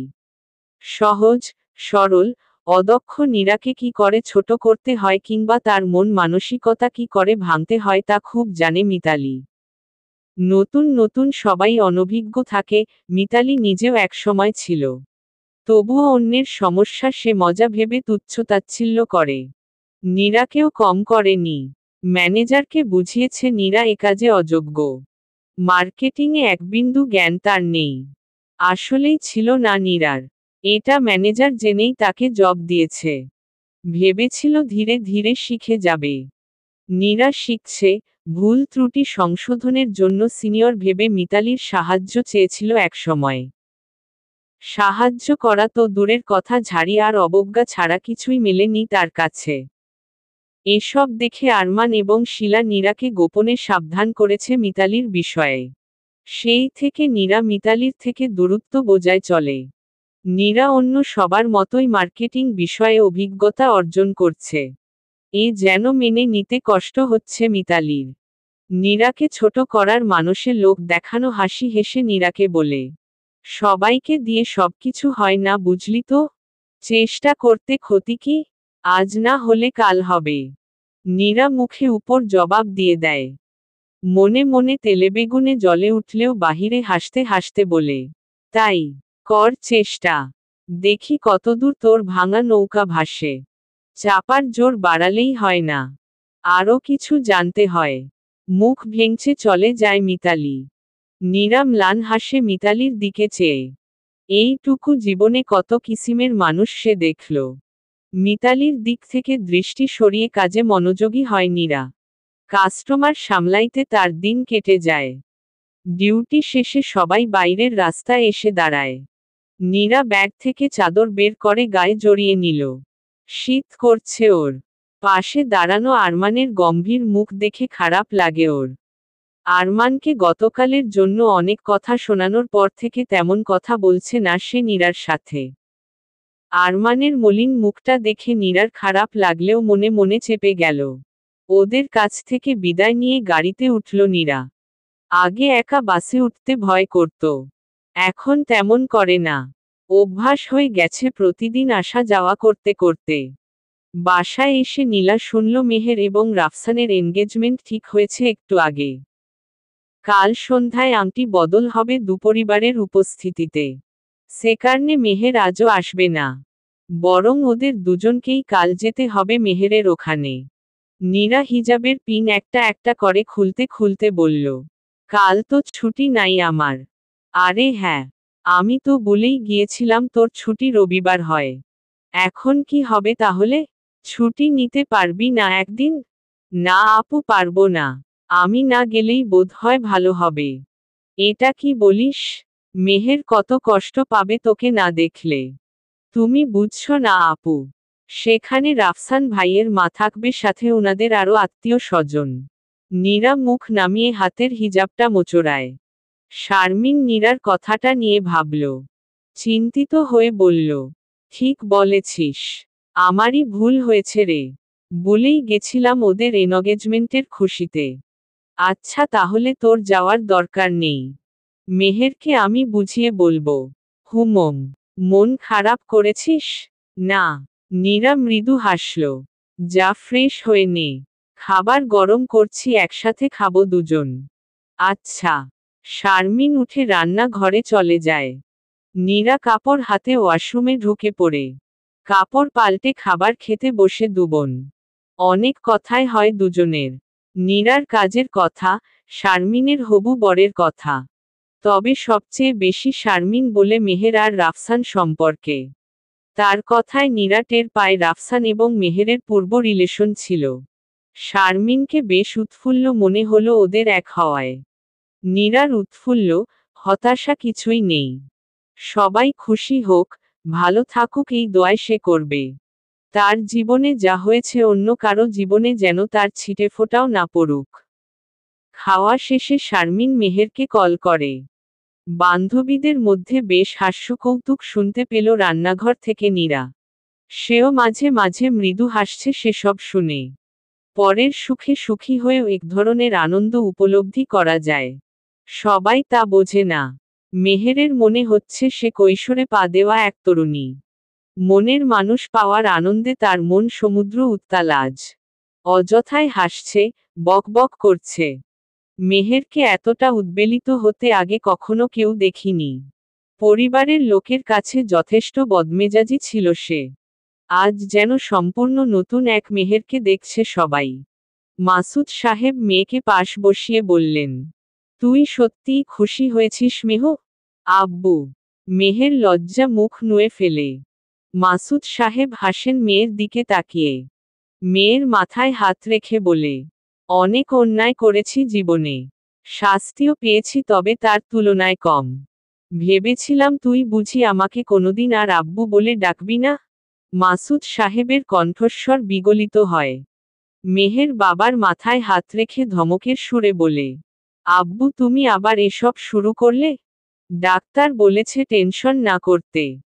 মাসুদ সাহেব কিছুক্ষণ চুপ করে বলে, রাগ না করলে একটা কথা বলি মেহ? বলো। রাগ করবি না বল। করব না বলো। মেহের হাসে। শোয়েব কিন্তু খারাপ ছেলে না রে মা। আমার মতো তো একদমই না। যৌতুকের বিষয়টা তুই যেমন জানতি না ও নিজেও জানত না। আমাদের দোষে ছেলেটা শাস্তি পেল। ওর বাবা সেদিন হাতে ধরে ক্ষমা চেয়ে গেছে। তার ছেলেটা তার সাথে কথা বলে না। একেবারে নাকি বিদেশ চলে যাবে আগামী মাসে শোয়েব। তুই ভাবিস না তোকে শোয়েবকে বিয়ে করতে বলছি আমি। শুধু চাচ্ছি ওর সম্পর্কে খারাপ ধারণা রাখিস না মনে। মাসুদ সাহেব মেয়ের গম্ভীর হয়ে যাওয়া মুখটার দিকে চেয়ে আছেন। তিনি কথাটা বলে ঠিক করলেন না ভুল ঠাহর করতে পারছেন না এই মুহূর্তে। তার মন বলছিল কথাটা মেহেরকে না বললেই নয়। ঝোঁকের বসে তাই বলেই ফেলেছেন। মাসুদ সাহেব আবার বললেন, রাগ করলি মা? না আব্বু। মেহের একচিলতে হাসল। 5টা বছর ধরে যেই দোষী মানবমূর্তিকে সে মনে গড়েছে, তা এক মুহূর্তে ভেঙে গুড়িয়ে গেল। সে দোষী নয়। দোষ তবে কার? মেহেরের? না, না, সব তারই দোষ। সে দোষী আমি নই। মেহেরের মন বিদ্রোহ করল নিজেকে দোষী মানতে। শোয়েব তারই দেওয়া শাস্তি বিনা অপরাধে বয়ে চলেছে। এ কথা মেহের কিছুতেই মানতে পারছে না। অজানা এক কষ্ট এসে চেপে ধরেছে তার ভেতরটা। কেন বললে আব্বু? কেন শোয়েবের অপরাধী মূর্তি ভেঙে গুড়িয়ে দিলে? মেহের স্থির দৃষ্টি ফ্লোরে নিবন্ধ রেখেছে। মাসুদ সাহেব মেহের মানসিক অবস্থা আন্দাজ করে চুপ করে রইলেন। বাবা মেয়ে চুপচাপ হাসপাতালের কেবিনে বসে আসে পাশাপাশি। তাদের নীরবতা ভঙ্গ হল মেহেরের মোবাইলের রিংটোনে। গতকালকের ঘটনার পর মেহের মোবাইল সাইলেন্ট মুডে রাখে না। স্থির চোখে দেখে নিল মোবাইল স্ক্রিনে ভেসে ওঠা ব্যারিস্টার শব্দটা। বাবার পাশ ছেড়ে মেহের উঠে বাইরে বেরিয়ে এলো। নিজেকে স্বাভাবিক করে রিসিভ করল কল। দুপাশে দুজনই চুপ। একজন লজ্জায়, অন্যজন সংকোচে। মেহেরই প্রথম কথা বলল মৌনতা ভেঙে। সলজ্জিত কণ্ঠে বলল, বোবা হয়ে গেলে যে? মেহের, তোমার সাথে কিছু কথা বলার ছিল। আসতে পারবে এখানে? রসহীন কণ্ঠে বলল রাফসান। এখনই? মেহের জিজ্ঞেস করে। হ্যাঁ, ঠিক আছে, আসছি। রাফসান কথা বাড়াল না। কল কেটে দিল সাথে সাথে। মেহের মোবাইলে তাকিয়ে মুখ ফুলিয়ে ভাবছে, জনাবের এত তাড়াহুড়োর কারণ কি হুমম? মেহের হাসল। বাবার কাছ থেকে বিদায় নিয়ে চলে এলো রাফসানের অবস্থানরত হোটেলে। নিরিবিলি একটা পরিবেশ। রাফসান হোটেলের পাশের খোলা জায়গাটার ছাউনির নিচে বসা ছিল। আশেপাশে তেমন কেউ নেই এ সময়ে। হোটেলটা ভিআইপি বলা চলে। প্রয়োজন ছাড়া বাইরে তেমন কাউকে দেখা যাচ্ছে না। মেহের এসে বসতেই রাফসান এক পলক দেখি নিল তাকে। উজ্জ্বল মুখচ্ছবিখানি একটু পরই হয়তো কালো মেঘে ঢেকে মলিন হয়ে যাবে। তাই বলে তো তাকে রাফসান ধোঁকা দিতে পারবে না। সত্যিটা জানা মেহেরের দরকার, অনেক বেশি দরকার। রাফসান নাক টেনে নিঃশ্বাস নিল। মেহের আজই প্রথম খুব বেশি লজ্জা পাচ্ছে রাফসানের মুখোমুখি বসে। আর চোখে দুয়েকবার তাকিয়ে বুঝতে চাইল রাফসানের হাবভাব। তার বোঝার আগেই রাফসান মৃদু শব্দে গলা ঝেড়ে বলল, তোমাকে আজ একটা কথা বলতে চাই আমি মেহের। জানি না কথাটা শুনে তোমার দৃষ্টিভঙ্গি কেমন হবে আমার প্রতি। নিজের সাথে অনেক লড়াই করে এখানে এসেছি আমি মেহের। শুধু তোমাকে কথাটা বলবো বলে। জানি না এর পর কি হবে, তবুও বলবো। কেন বলবো জানো? মেহের মাথা নাড়ায়, ভ্রুকুটি করে। রাফসানের কণ্ঠস্বরে সে এমন কিছুর সংকেত পাচ্ছে যা সে মানতে পারবে না। মেহেরের বুক ধড়ফড় করছে। দুচোখের পাতা কাঁপছে। রাফসান তার চোখে চোখ রেখেই বলল, আমি আমার সবচেয়ে প্রিয় বন্ধুটিকে ধোঁকা দিতে চাই না বলে। মেহের, আমি অন্য কাউকে ভালোবাসি। সেই অন্য কেউ তুমি নও। মেহেরের কান ঝা ঝা করে উঠল। ক্রমাগত ঢোক গিলছে সে। বিস্ফোরিত চোখ দুটোর কোণা দিয়ে নোনাজল গড়িয়ে পড়ছে। বাকরুদ্ধ মেহের বসে আছে হাত মুঠ করে।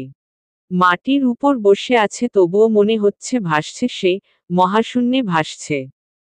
রাফসান চোখ সরিয়ে নিল। তার কণ্ঠস্বর কাঁপছে। রাফসান আবার বলল, তুমি যদি চাও আমি তোমাকে। মেহের হাত উঁচু করে রাফসানকে থামিয়ে দেয়। কান্না গলা অবধি চলে এসে মেহেরের। সেটা ঠেলে গলা উঁচু করে কঠিন স্বরে বলে, আমাকে আগে বলনি কেন? প্রয়োজন কি ছিল আগে বলার? মেহের বিদ্যুৎ গতিতে ছুটে গিয়ে কলার চেপে ধরে রাফসানের। কাঁদতে কাঁদতে বলে, ছিল না প্রয়োজন? বলো ছিল না? তুমি জানতে না আমি তোমাকে পছন্দ করি, ভালোবাসি? তুমি কি জানতে না আমি তোমাকে বন্ধু ছাড়া ভিন্ন কিছুই ভাবিনি? রাফসান অন্যদিকে তাকিয়ে ঠান্ডা গলায় বলল, কেন ভাবনি বলো? কেন ভাবনি ভিন্ন কিছু? মেহের এলোপাথারি রাফসানের বুকে কিল চড় দিতে দিতে হাঁটু ভর করে বসে পড়ে নিচে। করতলে মুখ ঢেকে কাঁদছে মেহের। এক নিমিষে সবকিছু শেষ হয়ে গেল তার। রাফসান অশ্রুটলুমল চোখে স্থির তাকিয়ে ভরাট স্বরে বলে, আম সরি মেহের। আমি চাইনি তুমি ধোকার মধ্যে সুখ খোঁজো। আমার অবস্থানটা যদি আমি বোঝাতে পারতাম তোমাকে, stop it Rafsan, just stop it. আমার সামনে থেকে চলে যাও তুমি। যাও বলছি। মেহের, যাও। মেহের নত মুখ চিৎকার করে ওঠে। রাফসান প্রস্থান করতেই শব্দ করে কেঁদে ওঠে দুহাঁটুতে কপাল ঠেকিয়ে মেহের। সত্যি তো বলেছে রাফসান। সে তো জানতো রাফসান তাকে ভালোবাসে না। কিন্তু কাকে ভালোবাসে রাফসান? কে সে যে মেহেরের চেয়েও বেশি প্রিয় হয়ে উঠল হঠাৎ রাফসানের? মেহের দাঁত কামড়ে কাঁদছে। বিনা দোষে ভালোবাসার মানুষটির কাছে প্রত্যাখ্যাত হলে খুব কষ্ট লাগে তাই না মেহের? মেহের চমকে মুখ তোলে। কান্নাসিক্ত স্বরে বলে, শোয়েব আপনি? শোয়েব মৃদু হেসে এক হাত বাড়িয়ে দেয় মেহেরের দিকে। মেহের সেদিকে তাকিয়ে রাগে ফুঁসে ওঠে। শোয়েবের হাত অগ্রাহ্য করে উঠে দাঁড়ায়। চড়া গলায় বলে, শান্তি পেয়েছেন আমাকে এই অবস্থায় দেখে? খুশি হয়েছেন খুব তাই তো? আপনার জ্ঞাতার্থে বলি আমি আপনাকে বিনা দোষে শাস্তি দেইনি। প্রথম কথা শান্তি আমি পাইনি তোমাকে কাঁদতে দেখে। দ্বিতীয় কথা, তোমারও বোঝা উচিত রাফসানও বিনা দোষে শাস্তি তোমাকে দেয়নি। আপনি রাফসানের সাথে আমাকে তুলনা করছেন? আপনি কি জানেন? কিছুই জানেন না। ওকে তো আমি ছাড়ব না। কাকে ভালোবাসে আমিও দেখে নেব। খুন করে ফেলব তাকে আমি। শোয়েব ঘুরে দাঁড়ায়। সামনে হাঁটতেই মেহের রেগে বলে, কি হলো যাচ্ছেন কোথায়? মজা দেখা শেষ আপনার শোয়েব ইব্রাহিম? শোয়েব তড়িৎ বেগে ছুটে এসে মেহেরের বাহু দুখানি ধরে একদম নিজের মুখোমুখি নিয়ে আসে। চোয়াল শক্ত করে জ্বলন্ত চোখে তাকিয়ে বলে, কতবার বলবো তোমাকে এই অবস্থায় দেখে আনন্দিত নই আমি। সব জানি আমি তোমার বিষয়ে। তুমি রাফসানের ভালোবাসাকে মারতে চাচ্ছ। তাহলে আমারও তো উচিত রাফসানকে মেরে ফেলা তাই না? 5টা বছর মেহের। 5টা বছর তোমার প্রত্যাখ্যানের আগুনে জ্বলছি আমি। বিনা দোষে শাস্তি দিয়েছ আমাকে তুমি। একটি অনুযোগও করিনি আমি। আমি চেয়েছি তুমি ভালো থাকো। কিন্তু আজ মনে হচ্ছে ভুল করেছিলাম সেদিন, তোমার মতো ভাবা উচিত ছিল আমার। আমার ভালোবাসাকে যে কেড়ে নিল তাকে মারব না ভাবছ? তোমাকে কষ্ট দিয়েছে ও। ওকে তো শাস্তি পেতেই হবে। শোয়েব মেহেরকে ছেড়ে সামনে এগোতে থাকে। মেহের হাঁফাচ্ছে। শোয়েবকে এমন রূপে কোনোদিন দেখবে কল্পনাও করেনি সে। যে এতকাল চুপ ছিল আজ কেন এলো? কেন বুঝিয়ে দিল মেহের দোষী? শোয়েবের সকল ব্যথার কাছে তার ব্যথা ক্ষুদ্র মনে হলো। শোয়েবকে হোটেলের দিকে যেতে দেখে ছুটে যায় মেহের। হাত টেনে ধরে নত মুখে ফুপিয়ে কাঁদে। বলে, আম সরি শোয়েব। প্লিজ ক্ষমা করে দিন আমাকে। আমার ভুল হয়েছে। আপনি আমাকে শাস্তি দিন। মেরে ফেলুন। শোয়েব দুহাতে মেহেরের চোখের জল মুছে দিয়ে বলে, আমি তোমার কোনো ক্ষতি চাই না মেহের। ভালোবেসেছি আমি তোমাকে। সারা জীবন এভাবেই বেসে যাব। আমি যা পাইনি তোমাকেও তা পেতে দেব না এমন ভাবনা আমার নেই। তুমি সুখী হও সেটাই মনে প্রাণে চাই আমি। রাফসানকে বোঝাব আমি, চলো আমার সাথে। শোয়েব মেহেরের হাতটা নিজের হাতে নেয়। মেহের বিস্ময় দেখছে শোয়েবকে। এতটাও উদার কেউ হয়? পরক্ষণেই তীব্র রাগ হলো ওর। এক ঝটকায় হাত ছাড়িয়ে কড়া স্বরে বলল, ভালোবাসেন না ছাই? ভালোই যদি বাসতেন তবে এভাবে টেনে ধরে অন্যের সাথে মেলাতে নিয়ে যেতেন না। এতকাল চুপ থেকে এখন কেন এসেছেন? কাওয়ার্ড একটা। মেহের চোখ মুছে রাগ গোজগোজ করতে করতে গেটের দিকে হাঁটতে থাকে। শোয়েব মুচকি হাসে আর বলে, হায়রে নারী। এ পথে গেলেও বাড়ি, ও পথে গেলেও আড়ি। চলবে।